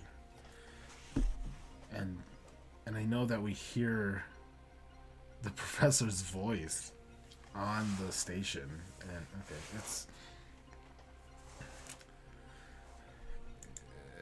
it is what it is. All right. Oh yeah, the last news article. The events surrounding the arrest of Agent 5 bring back, for most, memories of the Elliot Sinclair incident. That historic day 10 years ago could have turned out much differently if it weren't for Agent 5 of the Temporal Protectorate. After building the first ever functional time machine, only to have the government shelve the project because it was considered too dangerous, Sinclair decided to sidestep the politicians and build his own temporal transporter. Years later, when the Sorolans made contact with Earth to offer us a place in the symbiotry of peaceful beings, the xenophobic scientist suddenly found himself with a new purpose. Fearing an alien invasion, he tried to convince the public that the Sorolans were not what they appeared to be. But this endeavor met with little success. Frustrated, exasperated, and on the verge of insanity, Sinclair formulated a plan to make Earth a more difficult target for the Sorolans. That's my cam. On the day of the Sorolan ambassador's arrival, he sent each of his 3 robot minions back in time to change the course of history. The first he sent to create a nuclear scare that would prevent world unification and prolong the Cold War. The second was to destroy the Morimoto Mars colony and make it look like the work of an alien race. That's the robot that didn't look like a robot. To kill Dr. Enrique Castillo, the individual who was most influential in convincing humanity of the benefits of joining the symbiotry. His backup plan, should his robots have failed, was to assassinate the Sorolan delegate. It was our good fortune that Agent 5 was on duty at the Temporal Security Annex that day. He detected the temporal distortions, stopped each of the androids, and then apprehended Sinclair himself. That fateful morning made a hero of Agent we got 5 a movie? and spawned the blockbuster Fuck, holoflick we did Journeyman collect project. all the Elliot toys. Sinclair was put on trial and found guilty of all charges. Vegathalon. He was sentenced to life imprisonment I think that's a on moon Vegathalon on and Jupiter. hasn't been They heard said it from earlier. since. That's where I'm gonna end up. Vegathalon. The interesting thing is, when this was made, Pegasus Prime was a remake of the first Journeyman project. Because it was just Journeyman Project Turbo. I think there was a Journeyman project, but Prime came out, and that last scene where Sinclair's shooting the rifle, it's different.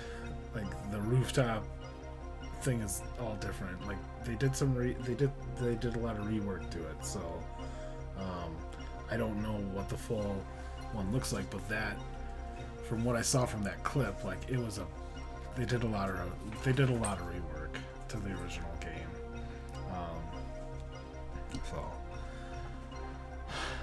But this game came out before the rework, so that was archive footage from the OG game. Alright, that's all the news.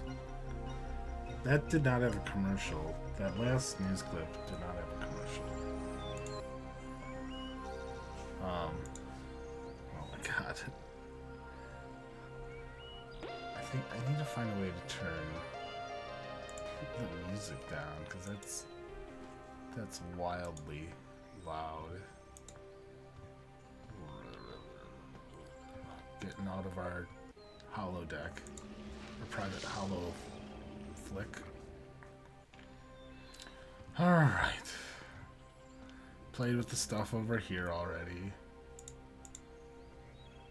I always come back and play with it though, but if you didn't check out, I need to put some timestamps in there at some point. They should be pretty easy.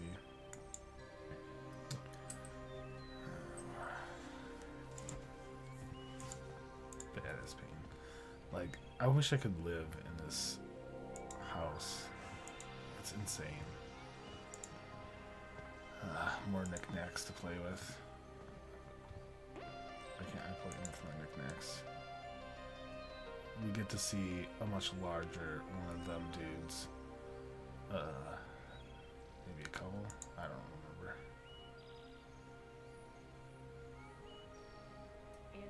We have books to never read. Not books that we don't read. Books that we don't allow anyone to read, including ourselves.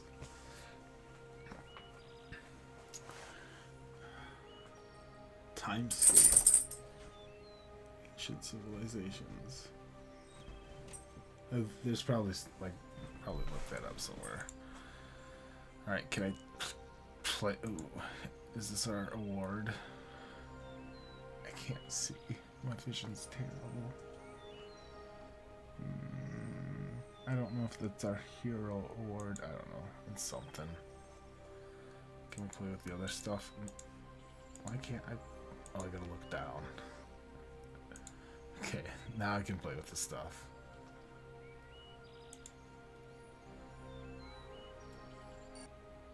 I'm pretty sure I can't change the slider. Nope.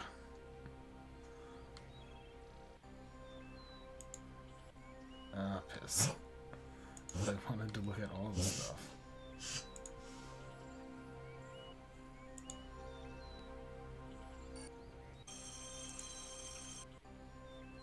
If only we needed any of it.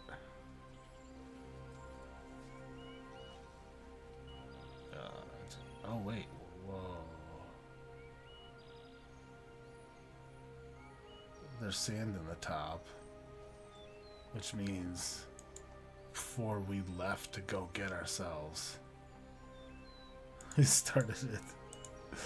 Alright. Alright, I'm gonna look at this shit first. Maybe. There, okay. That's a, I think that might, I don't know what that's a, oh no. First log.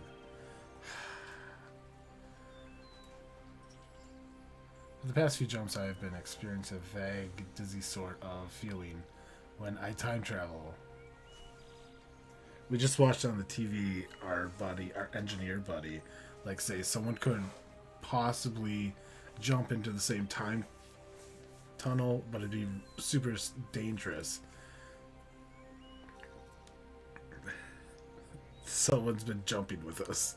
Just from that, like, that's it. This is the first time I actually understood what happened. Like, I didn't really pay attention. I'm just like, let's get to these places. But there's so much data. Like, we just got to our house. Like, we haven't done shit. We watched TV, and we've learned everything we need to know about what someone did to us.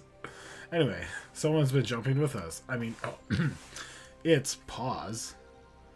It's almost like something hovering just beyond the reach of my consciousness, like a word on the tip of my tongue, and then the feeling goes away.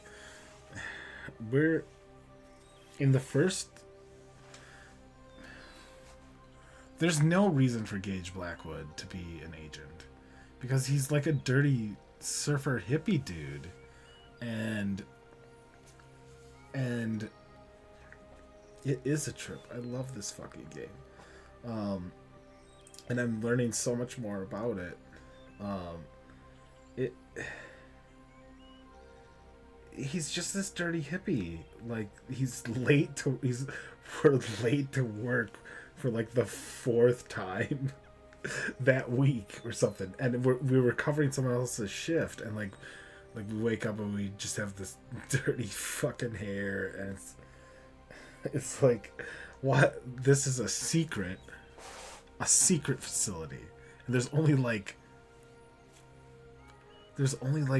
6 people, that maybe like a dozen people that knew about it, and dirty hippie, 20-something dirty hippie has a job there, and he's not like, how did he get that job, and how is he, like, then you can't fire him because only this many people know.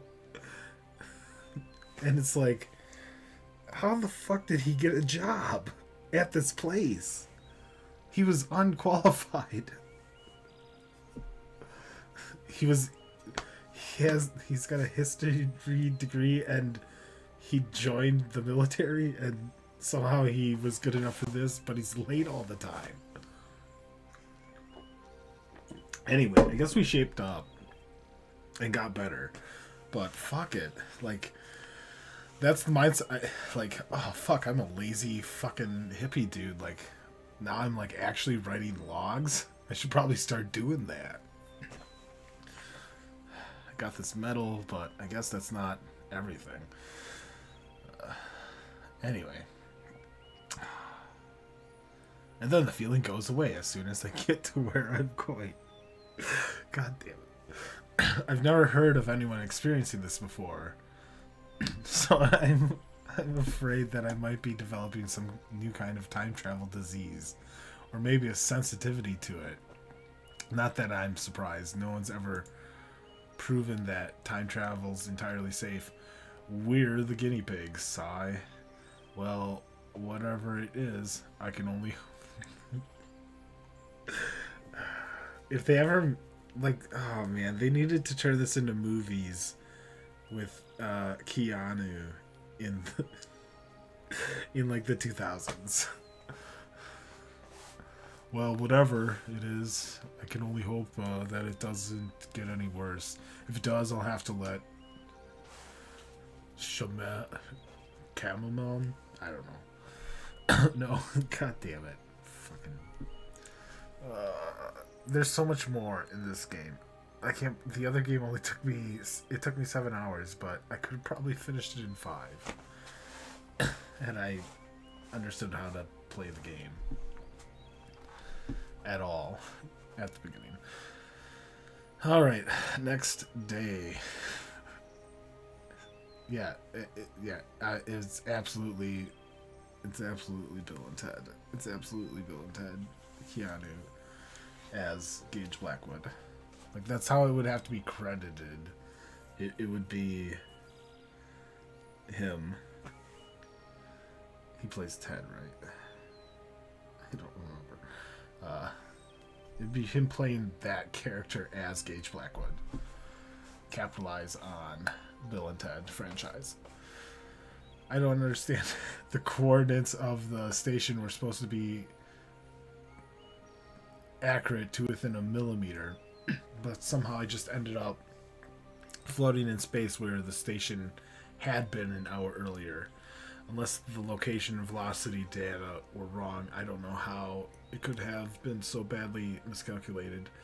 They said they took everything into account down to the most negligible effects on its velocity by any bodies within 1,000 light years of it.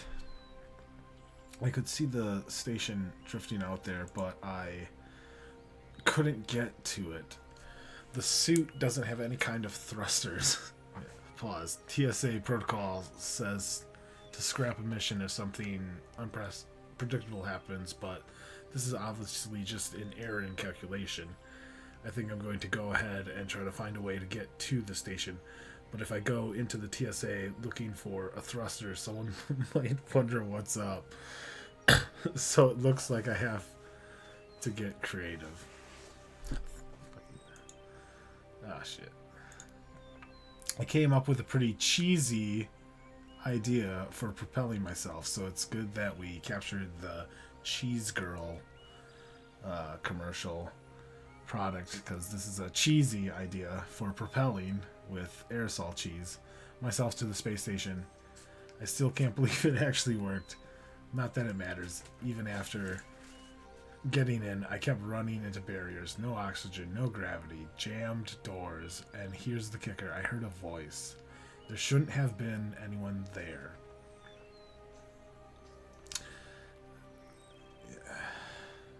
You know, at the Farnsworth station where they claim that there's AI. Whoever it was saw me and told me. I love visiting that station and listening to him. We have to go back. Yeah, it's so great. Whoever it was saw me and told me to get off of the station. Actually, I'm not sure he saw me so much as detected my presence. But still, I had no choice. I had to abort. It's a miracle I didn't cause a ripple. Maybe because whoever it was died up there before coming into contact with another human being. But I can't help but think, what if it was Farnsworth? Did he live longer than we believe? Farnsworth, he's like 120 or 50. The station was obliterated. How could he have survived? Oh, fuck. Yes, the station gets obliterated by an asteroid storm. It's already derelict. Like, there's nobody there. It's floating, and then it finally gets hit by an asteroid storm. Pause.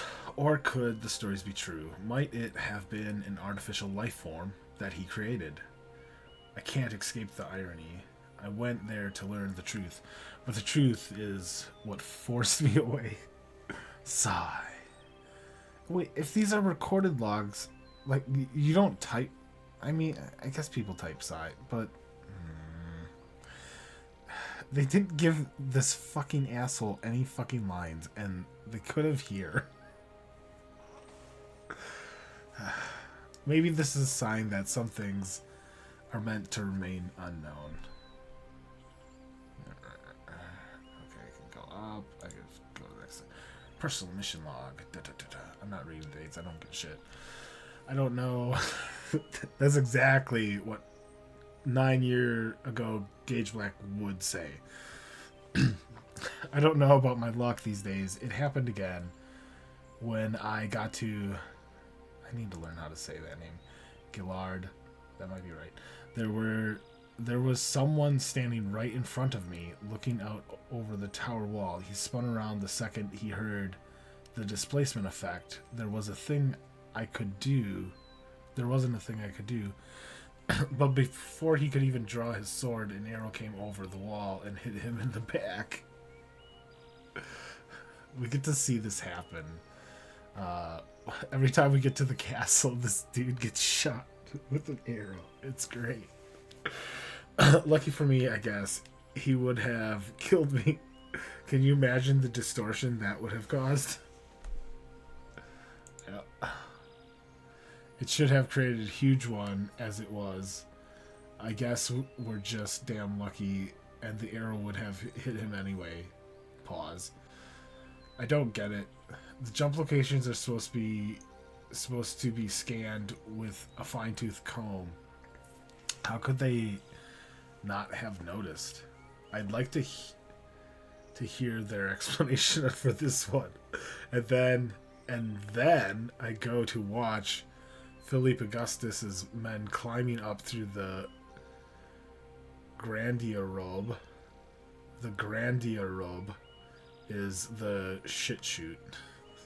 I'm pretty sure that's what it is. I'm pretty sure it's the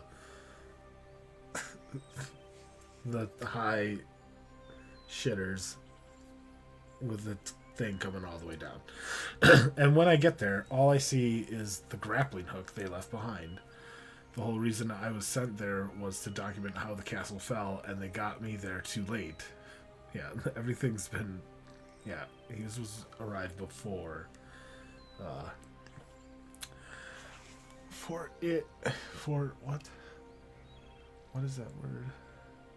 Too late for ill. I know it's difficult to distill. For it, I know it's difficult to distill accurate information from historical accounts, but this is twice in as many missions. I guess I'm going to have a little talk with the guys in research before I end up materializing in the middle of a Shriners convention. Okay, sure. I'm a last drum. The strange feeling that I've been experiencing during time travel became a little more tangible. I became aware of a faint, almost imperceptible ghost image of my jumpsuit floating slightly out of phase with myself. I'm assuming it's a glitch. We just watched the TV. I'm glad we watched the TV before reading this shit. I'm assuming it's a glitch in the suit circuitry. It's not. Someone was jumping with us. The time phase synchronizer, is that an apostrophe? Synchronizer, I don't know. Probably. Well, we are dirty hip, but we don't know how to spell. We don't know grammar. Malfunctioning. Probably no. Phase sync. Oh, it's supposed to be synchronizer is probably malfunctioning. Why did they do that? Oh, for fuck's sake. That should worry me. But I'm actually relieved. At least now I know there's nothing wrong with me. I'm gonna have Bill from Bill and Ted run a diagnostic on my suit tomorrow.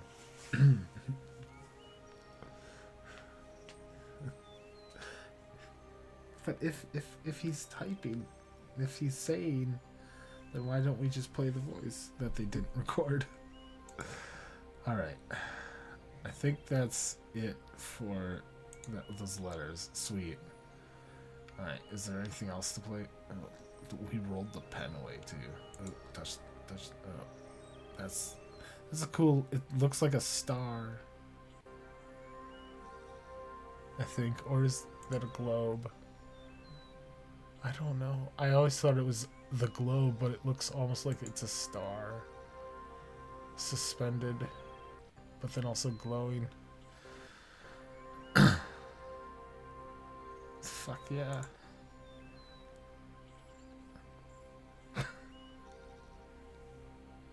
Guess we can't. I'm assuming this is our computer. I don't know if that's a keyboard or not. I don't know. Who the fuck knows?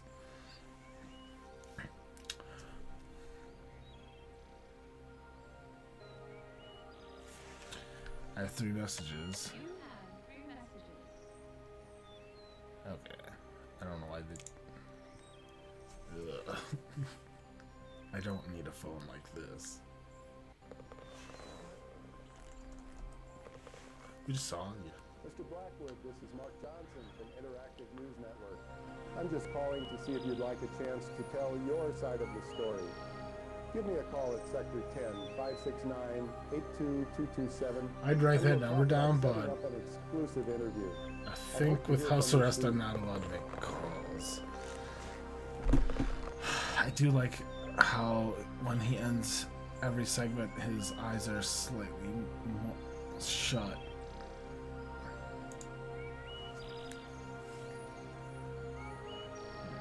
This is that bitch.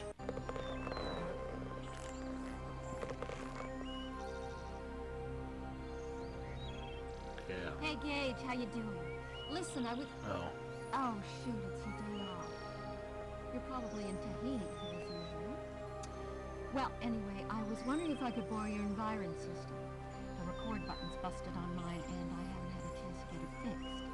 And hey, you do me this one favor. I might be willing to forget our bet. Remember? Grab ball last week? Thought you'd get away with it, huh? Not this time, pal. I beat you fair. I always thought she said grandpa, So call me. I'm at home. not grandball. I finally read her dossier, and it says that she enjoys grandball. And go fuck myself. The more you know.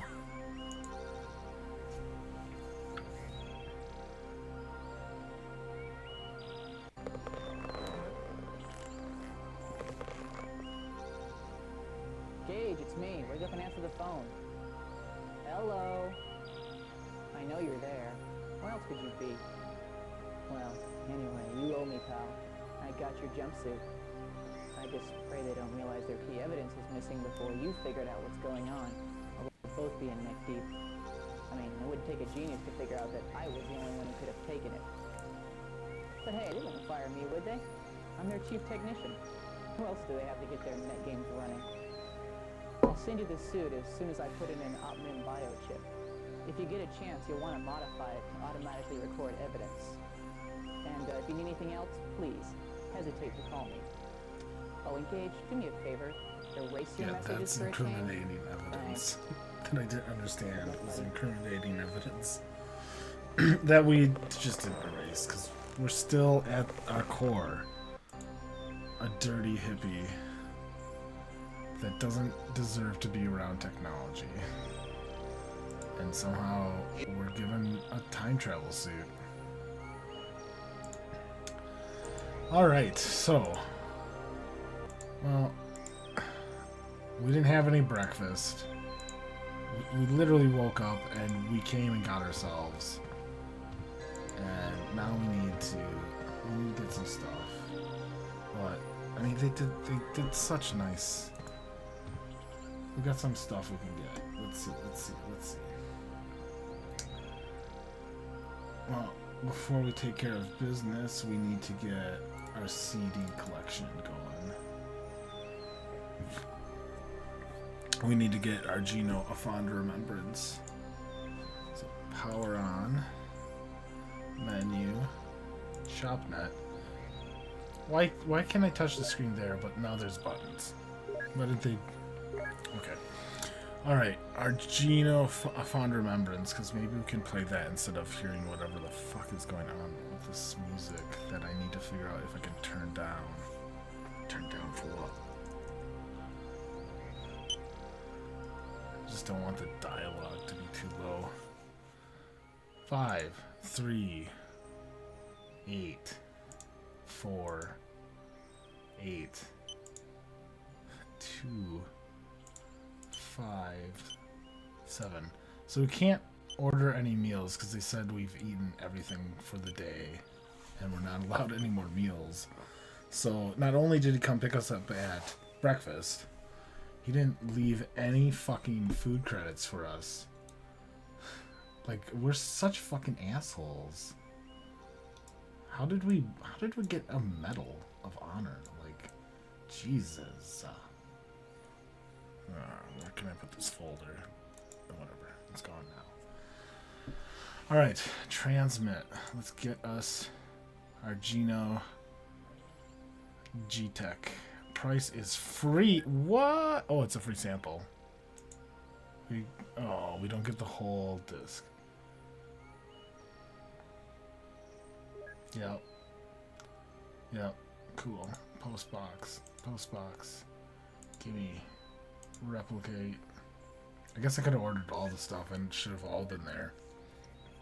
I wonder if I can order multiple cheese girls. Alright, I'm gonna take that bitch. That's important. Maybe. Alright, we gotta look back up. Power back on. Press the menu key. Go to the shop net. Oh man. Could really. Can't believe like he didn't give us any food. Alright. Before we get our cheese girl, I guess we should probably get this useful translator biochip. It's only $199.90. $199.90. Like, it's... We gotta have this. I mean, this is 23, like, 37. Like, $200. And that's gotta be, like, $10, right? 6, 8, 9. 22. They didn't use any ones, so they just cut it off. You'll not be able to type any ones in. I should see if there's any Easter eggs for this thing too at some point, because they started putting Easter eggs in pretty early. Even though this is like only their second game, they're just like, fuck it, Easter eggs. Yeah, look at that price. It's not even dollars, so who knows what that is. Samco game. Hard chip. Alright, sweet. Menu. ShopNet. So I think I can order some cheese girl. Cheese girl. I need my cheese girl. If you did not see the cheese girl commercial, you will have to go back and watch it. I'll have to like... I'm gonna have to do some tagging in this. Or some whatnots. I don't know what they're called. I don't care. 6. 2, 5. 9, 4. 9, 7, 8. You know, someone should be like, why is Gage ordering shit from his house right now? Like, he's in prison. Cheese girl. $3.50. It's only $3.50. Alright, cool. Postbox. Translate. Biochip. Oh, you can only do one at a time. Fuckers.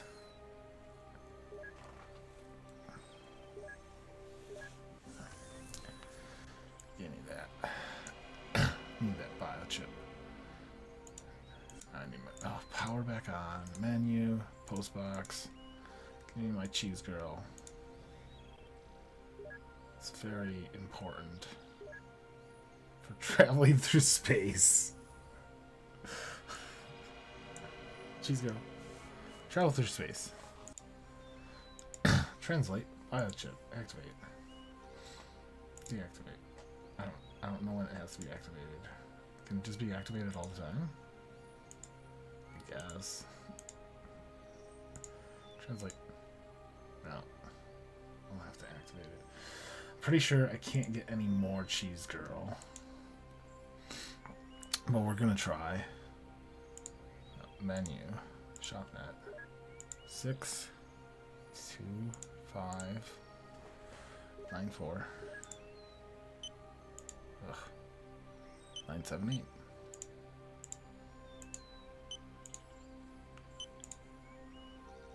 Oh shit. Can I get more? Can I load up?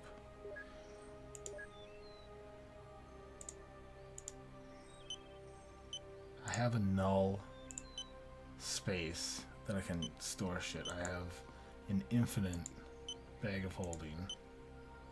Oh.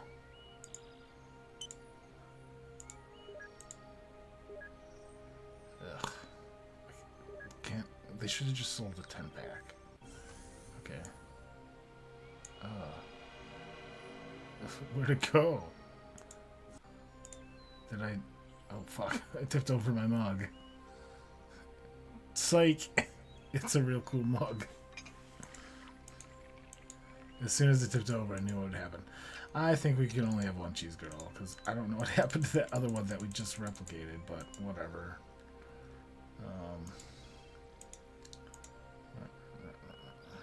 Is there anything else around here that we can play with before we actually pretend to care about saving 10 years from now us? Ooh, what's that?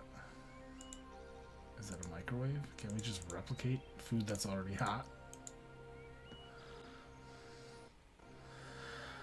Well, I explored everything in this place. And it's a cool place to live. It overlooks the mountains. It's probably a good place to jump from. Now that we can jump from anywhere instead of having to go down into a cellar. kind of like a cellar. Alright, cool. And we get to do just mouse clicks. We don't have to worry about anything else. Alright. Where to first? I'll let chat decide. I'll let you decide, Corey, if you're still there. You can decide where we go.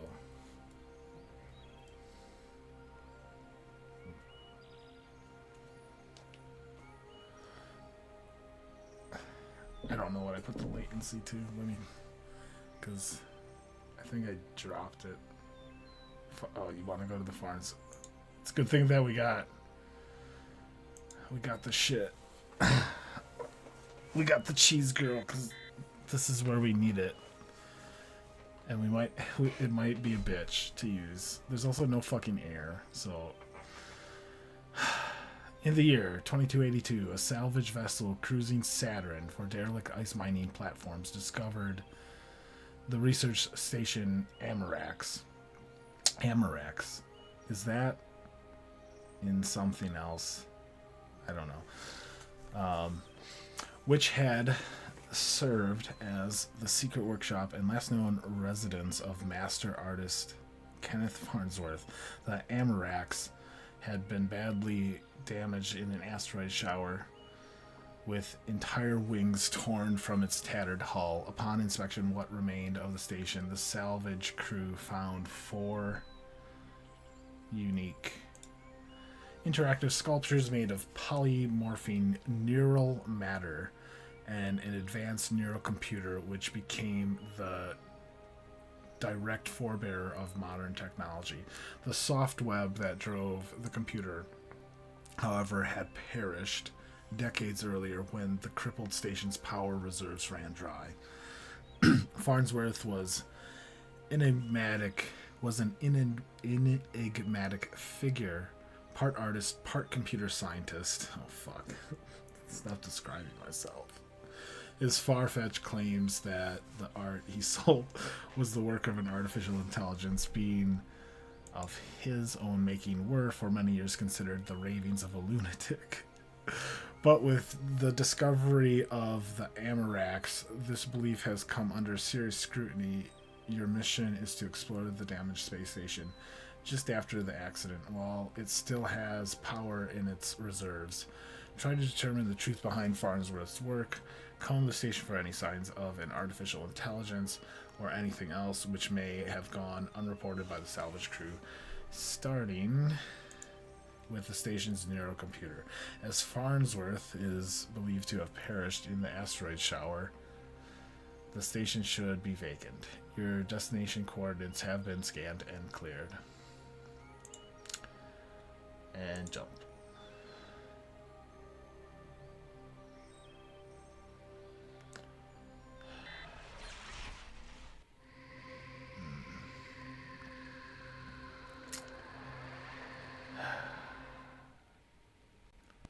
Alright. It's a good thing that we got our cheese girl. Now, I'm pretty sure we have to put it at the... We have to release it at the right... I don't know. I'm concerned. Because, well, we're just gonna do it. That didn't work. I don't think that worked. So we have to find the right spot on the screen to set off the cheese girl so that it blows us into the station. And we're not allowed to have more than one cheese girl. So we have to keep coming back to our lovely home and ordering at $3.50. We never get a discount. And no one ever gives us $1. But for $3.50, it's a good thing that I'm keeping this card up that has the number on it. In the last one, we needed an oxygen mask, and the oxygen never ran out. So that was nice. And the air filter never ran dry, but there were other frustrating things too. When I originally played this, I'm pretty sure I played on walkthrough, so I didn't have to do any of this. You just ended up in the right spot, and I didn't actually know that it was on walkthrough.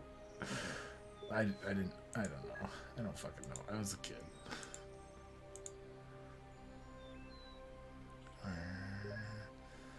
Alright. Give me that. Jump menu. Let's go. Jump. I'm pretty sure it's like in the corner. Once we know, then we know.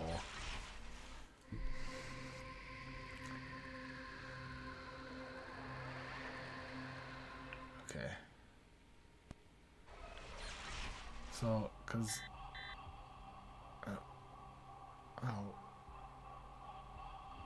So I did that. Oh, so there's little changes.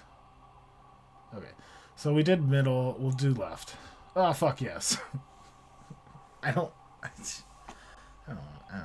fucking know. I don't know what happens if we do right, or if this is. I love these doors.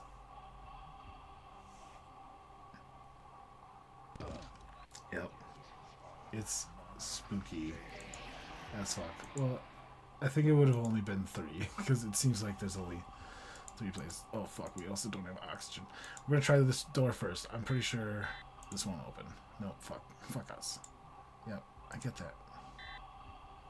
Yeah, can we turn music on? Pressure variance too great. Can I it doesn't let me listen to the music. I paid nothing for it. Yeah, 80%. 80%. I don't want to... I'm just going to go to the end, because I'm pretty sure we just have to go to the end.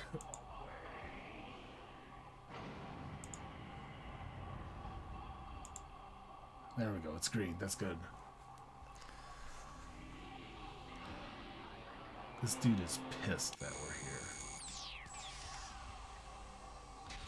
Sarah.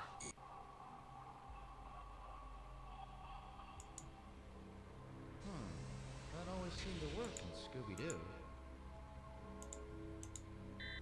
I guess I haven't gotten rid of you after all. You just pop up in different spots, like whatever pops up in different spots. So, corrupting my work not enough? In fact, to finish the job? What? And I thought I was being rescued. That's where it came from, I think. Get visited by Guido, the space family. Come all this way to tamper with my sculptures. What are you, an art critic? Shit, that's where it came from, I think. I don't remember. I wasn't paying attention. It's okay. We just have to keep returning. Nope, we can't go there. Thanks. Pressure variance too great. Door may not be opened until pressure is equalized. Oh fuck, I think I'm upside down. Travel around space looking for derelict crafts you can terrorize the survivors by redecorating while they're helpless? What'd you do? Bring a spray can too? Look, you're here to rescue me, fine. Just get on with it. If you're gonna add insult to injury by messing with my work, I can do without it, okay? Just leave me here to die. Pressure variance too great. Door may I want to get to oxygen. It's okay, man. We'll get through this. We'll get through this. I just...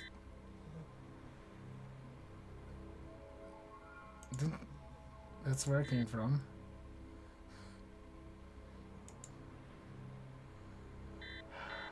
I don't... Maybe I can't go through this way? Did I fuck up? Ah, fuck. I can look up, but I can't go up. I can go forward. Yeah.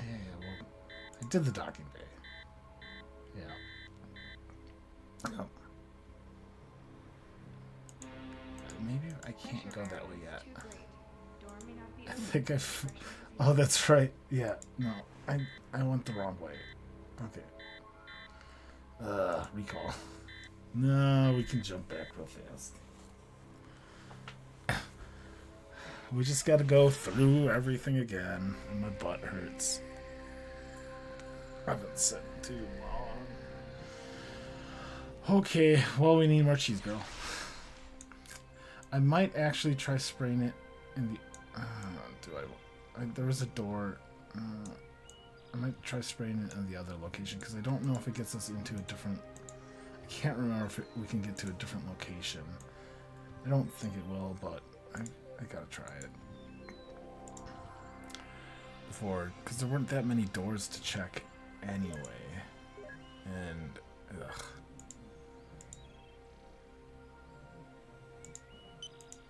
Should have paid attention closer, but I didn't. I'm always worried about the oxygen. But there's plenty of time. Plenty of time. Because we have a time machine. Alright. We'll get there. Once we get to where we need to get to, it gets pretty good. So we did the left. We did straight. I think maybe if I do... Oh, well, I guess you just said you just don't do straight.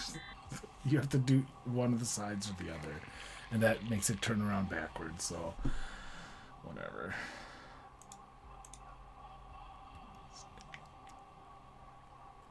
I love him so much.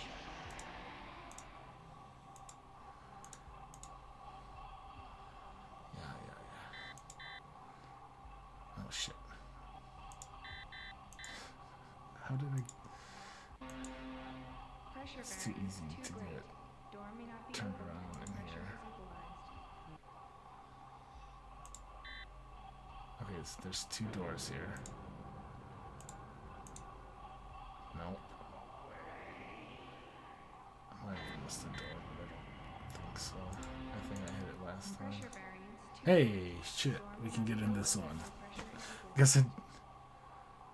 Does that just go into space? No. Oh, fuck. Oh, yeah. Oh, shit.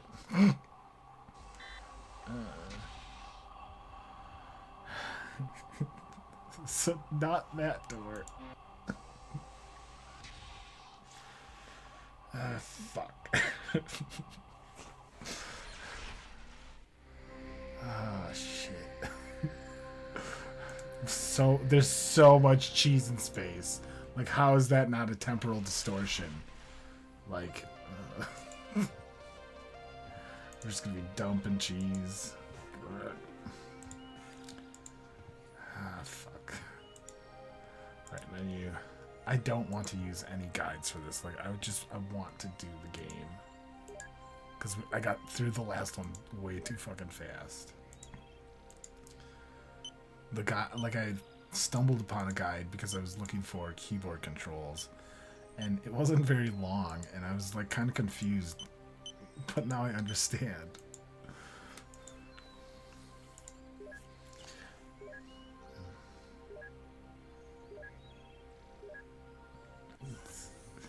She's moving around Saturn.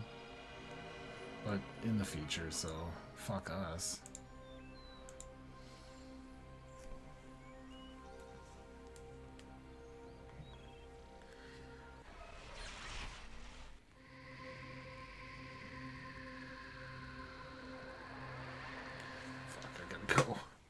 Alright, cheese girl. Bleh.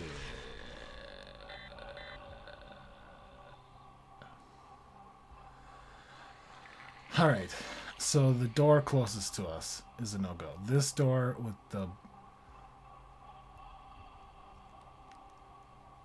No, I'm gonna stay. If it's got bubble stuff, it's sealed up. Oh my god. That door we can't go through.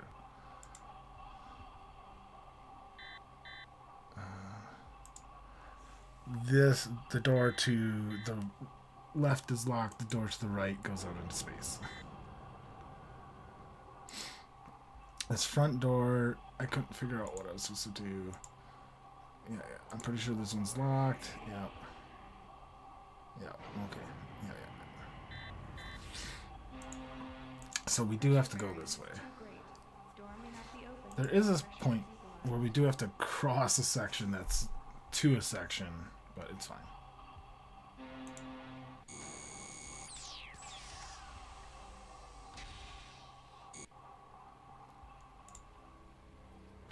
Oh. That always seemed to work in Scooby-Doo. So, I guess I haven't gotten rid of you after all. You just pop up in different spots like a... whatever pops up in different spots. So, with corrupting my work not enough? Back to finish the job? What? Okay. Cross is no good. Too great. Door may not be opened until pressure is equal. That's no good because there's bubble shit. I thought I was being rescued. I'm breathing my last breaths here, and I get visited by Guido, the space vamp. Come all this way to tamper with my Shit. sculpture. I don't... What are you, an art critic? So, what do? Travel around space looking for derelict crafts you can terrorize the survivors by redecorating while they're helpless? What'd you do? Bring a spray can too? Look, if you're here to rescue me, fine. Just get on with it. If you're gonna add insult to injury by messing with my I don't know what to do, draw. without it, Shit. Just Oh, wait. leave me here to die in peace. Hold on.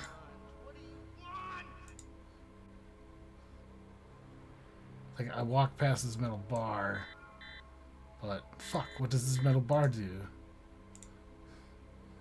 Ah, you bastard. I don't, what do I do with the metal bar? Fuck. God damn it.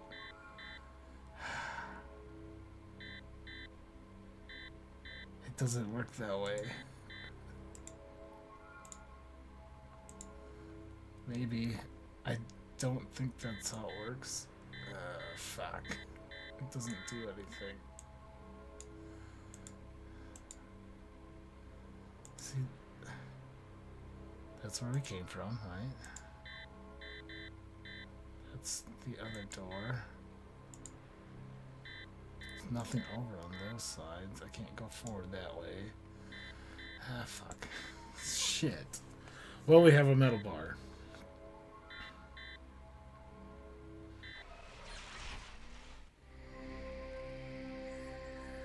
There's nowhere else to jump. We don't... When we went out that door,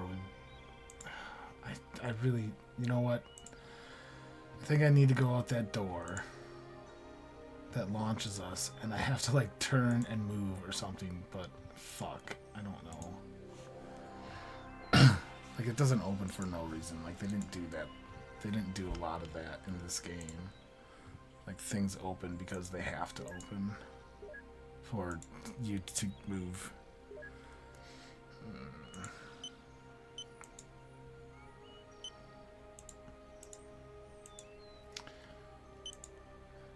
Yeah. All my hard-earned money to cheese that I blast into space.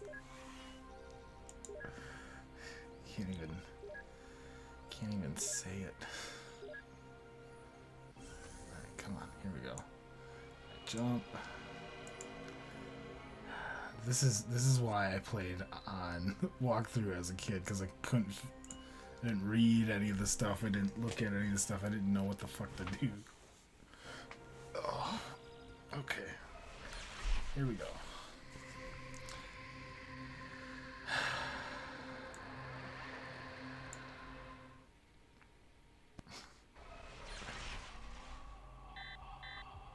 Or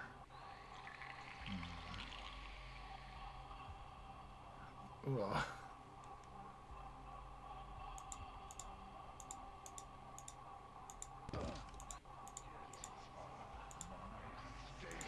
This door didn't work. God. Oh, come on, let's go. Let's go. Pressure variance too great. Door may not be Yeah, open. the foam does not break off, unfortunately. So the other way to go is here, and so I can go forward, and then, no, it's loading. Shit, and it can't do it. It just flings me out. I don't have any more cheese.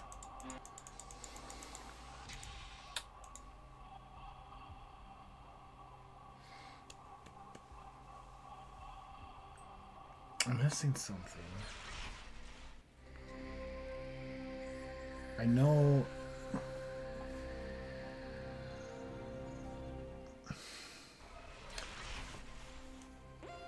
There's not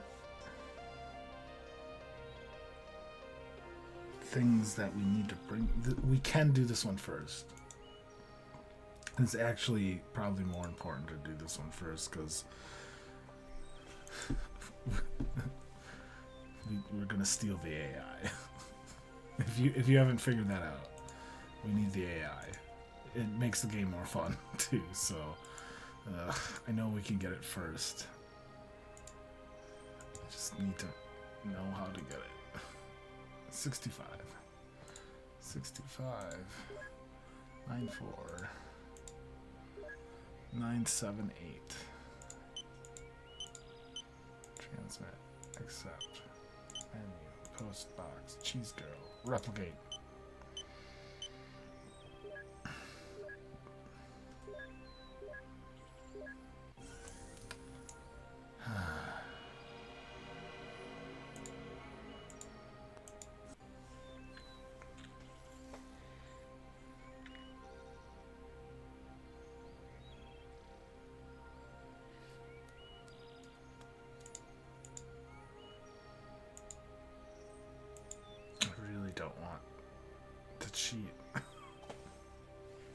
But I also don't know how many times I want to keep buying Cheese Girl.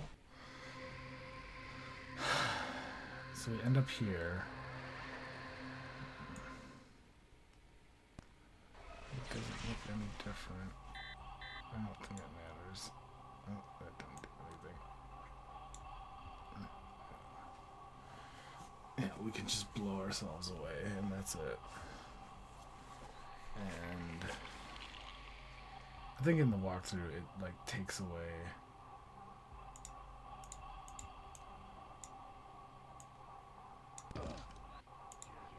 the oxygen requirement. What am I missing? Yeah. What am I missing? Pressure variance too great. Door may not be open. What am I missing?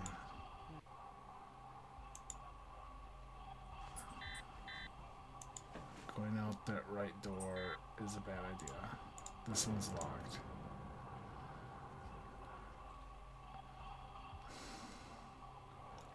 No, I think I keep fooling around in this tunnel, and I don't know what I'm missing.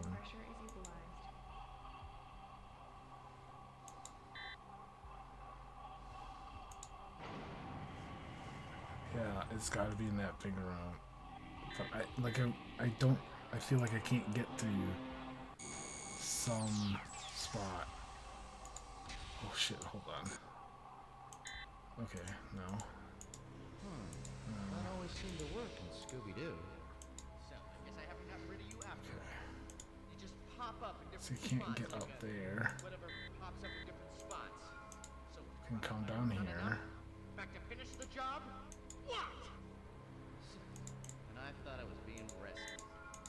Breathing my last breaths here, and I get visited by Do you want Guido, this? the space vamp. Come all this way to tamper with my sculptures. What are you, an art critic? That's where we came from. So, what do? Travel around space looking for derelict crafts you can terrorize the survivors? Oh by wait, redecorating shit. while they're Fuck helpless? yes. Oh fuck. Bring a spray can too? I don't know. I don't. Okay. There's a screen that we couldn't fucking see. Yep. Oh fuck. Atmosphere, mine. Okay. This isn't doing anything. This is just telling us things. Ah, fuck. That wasn't as helpful as I thought.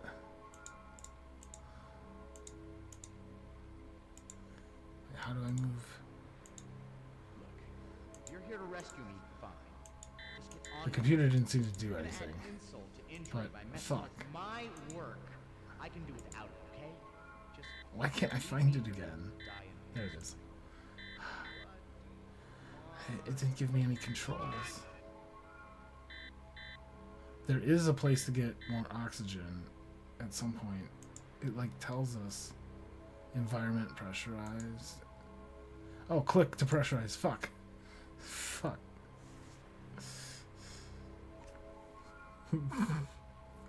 I got frustrated and clicked over it. Ah, fuck, we have oxygen. Ah. Thank you. Thanks to chat. Depressurized.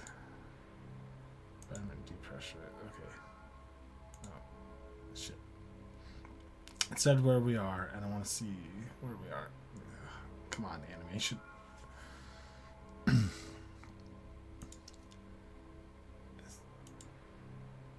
Capacitor array, you are here. Okay. So that should mean that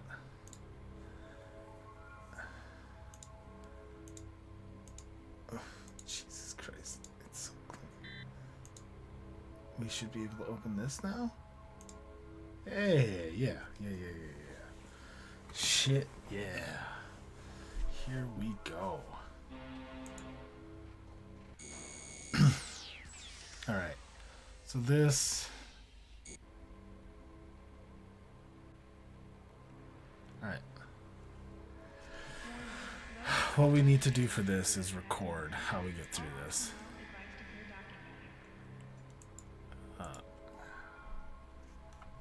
So we need to go. Oh, where's my mouse? There it is. Straight. Oh fuck. Alright, so we went straight. Yeah, straight. We go straight again.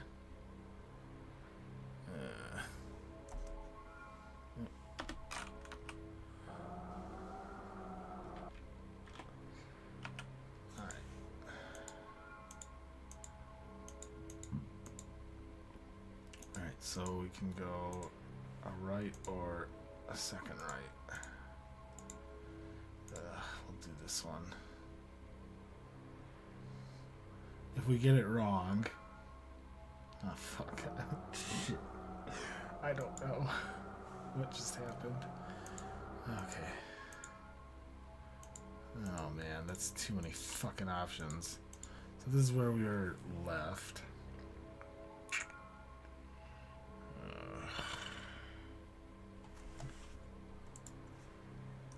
Two right. Oh, fuck.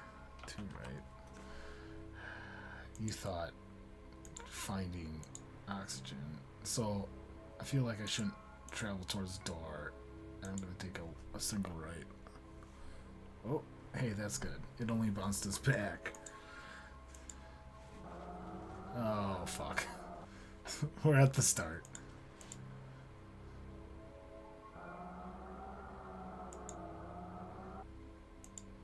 So we'll go straight. Where are you going anyway? Straight. The two right. Oh, wait, what? I guess that's not what I did last time? I don't know. Oh, jeez. Guess I just did a single right.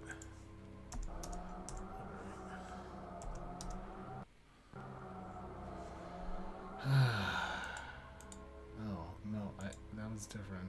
I don't know. Let's go here. Okay. And that one shot us back, and that one was bad. So go here. Oh, it just returned us. Okay, so this path is no good. Fuck. Now when I want to go back, I can't.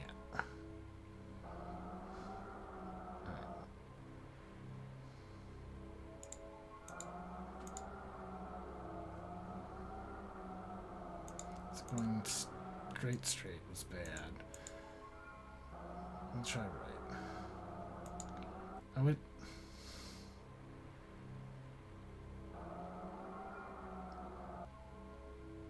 You seem different somehow.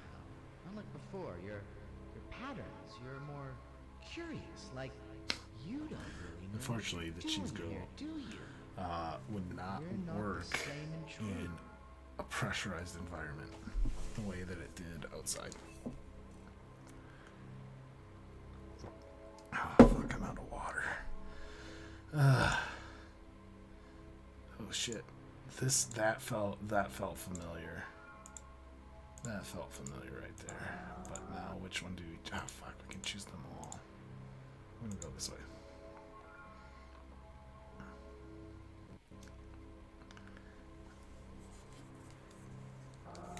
Looking for something. So I'm looking for the truth, bitch. Are you looking for something? Me? Fuck. Choose wisely.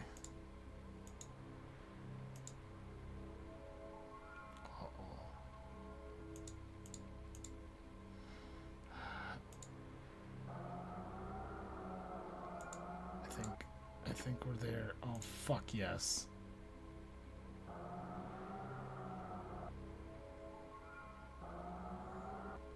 Yeah, you do. Don't know why Instinct. I feel this, but I guess I have an instinct about you. My other guest. You should trust me. You're right. You're different somehow. Like I should trust you.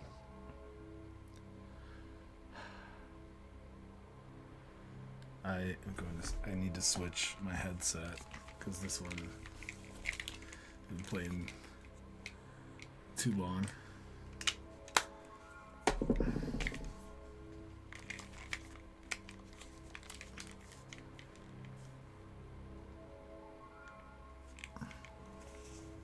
And we'll see if it connects to the TV. I don't think it did. It connects to everything. Because there's more speech here, and having a single headphone in sucks. Connect.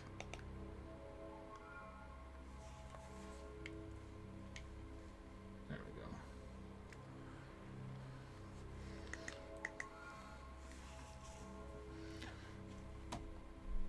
go. Okay. Well, we can't look around, so we're just gonna go.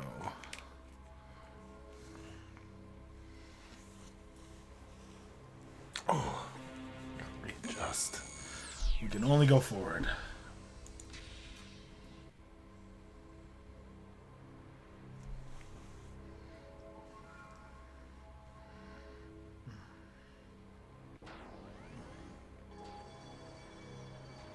Sorry, you'll have to excuse the scanner.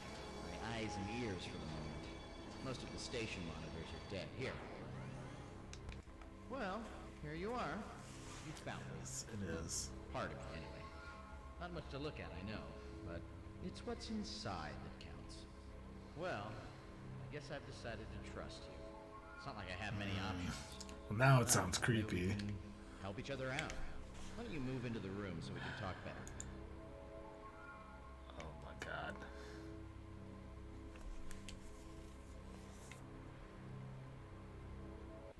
Afraid this conversation. It's fine, they didn't give us talking lines anyway. The command level voice recognition module got a little jumbled in the accident.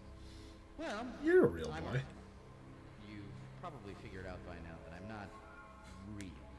But I'm willing to accept it, really. I split off a few copies of myself, and together we're sharing our feelings about it in group.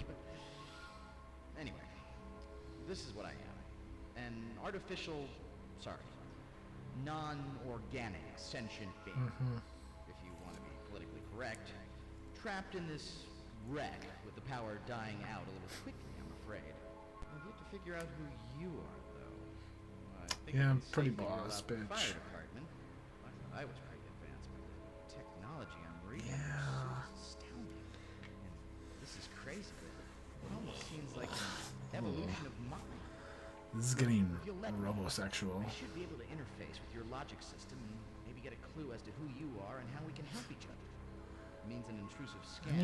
I mean, We're both lost here, and I need you to trust Do you got cheese that I can actually eat? Sure. Sorry for what you're about to see. That was for the AI. Temporal security? Those are classified. Doc, You're you from the can't. future. You should not be reading any of that. Well, I'm pleased to meet you, Gage. Wow. You're quite the hero. I guess Yeah. this is my lucky day. But Yeah, there's lots of me's. I'm pretentious. I don't get it. Whoa. I'm starting to get a headache here. You don't read the last file. No, stop. No.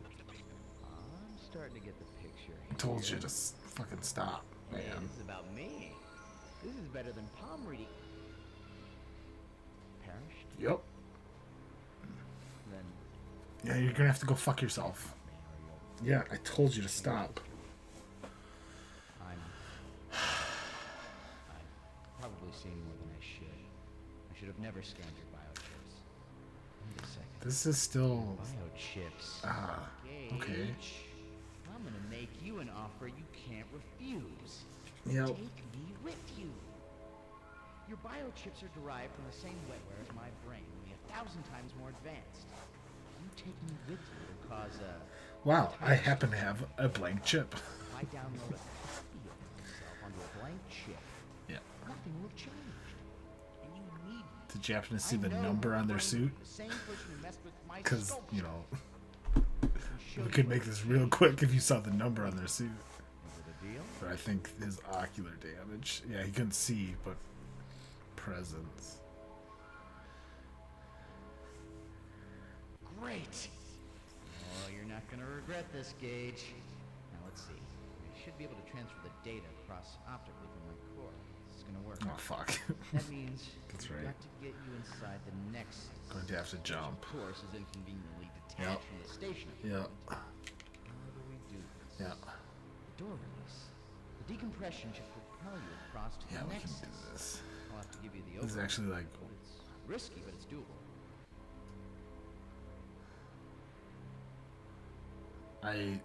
When I originally played this, I couldn't fucking figure out how to find the door release.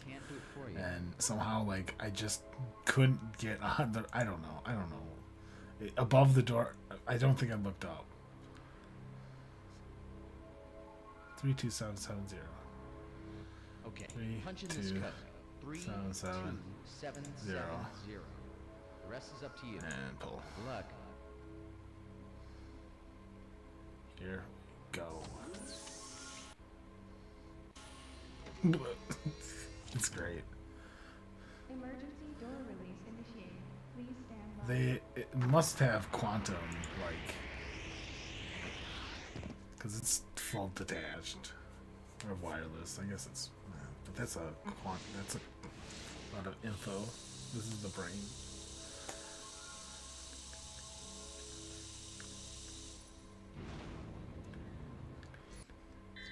Welcome, come to my brain. All that I am is contained in that sphere. You're gonna have to open me up. There's a manual code. Yeah. Not sure exactly. This is one of my favorite simple It has to do with puzzles. just changing the red lights for green and vice versa. You'll have to figure it out. After that, well, It's if it pretty works, simple. The next time I talk to you should be from inside your suit.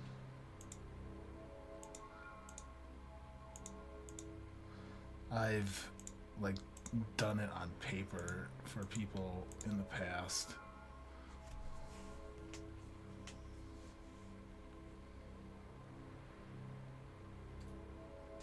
Worth. To anyone who may be listening, my name is Dr. Kenneth Farnstein.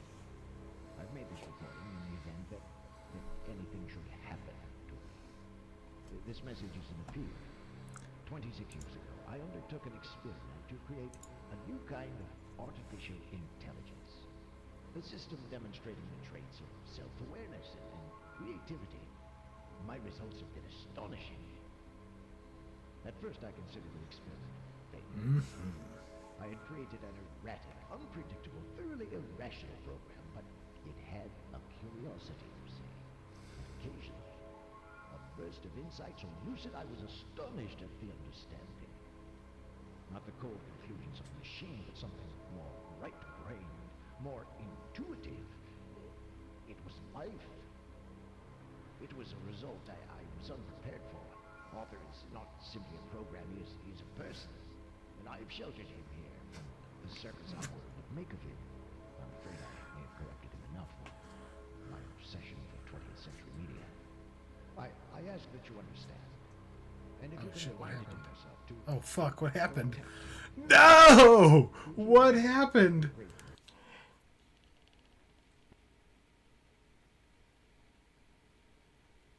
The fuck happened, man? Fuck. I don't... Shit.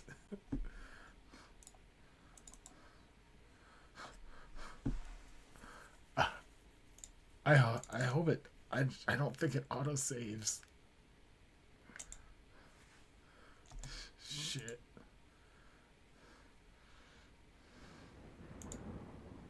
Shit. Fuck. Oh shit.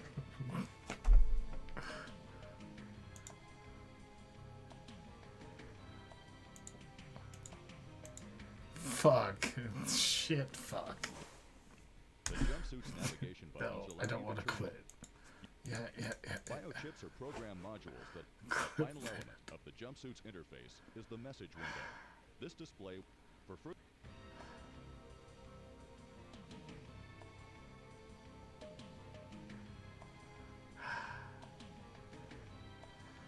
Ugh. I don't want to replay that on stream again. I just want to, like... fuck. Fuck. Oh well, that was 3. Me too. I'm passing the fuck out. Because holy shit. Ah, fuck.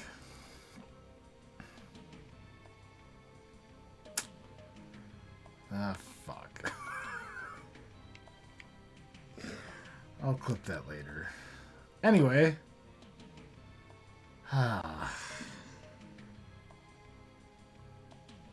We'll be replaying that. We'll get through it faster.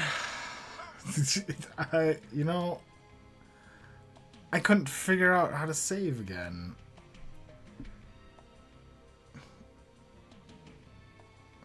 Remember to save your game often. It's best to name your game. Fuck me. Ah, crap.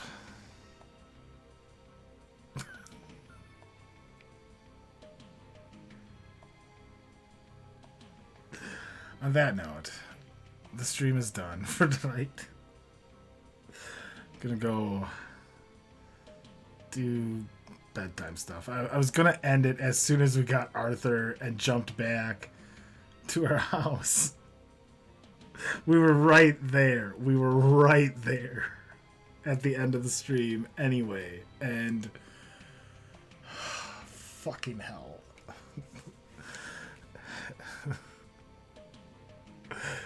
Jeez. Alright.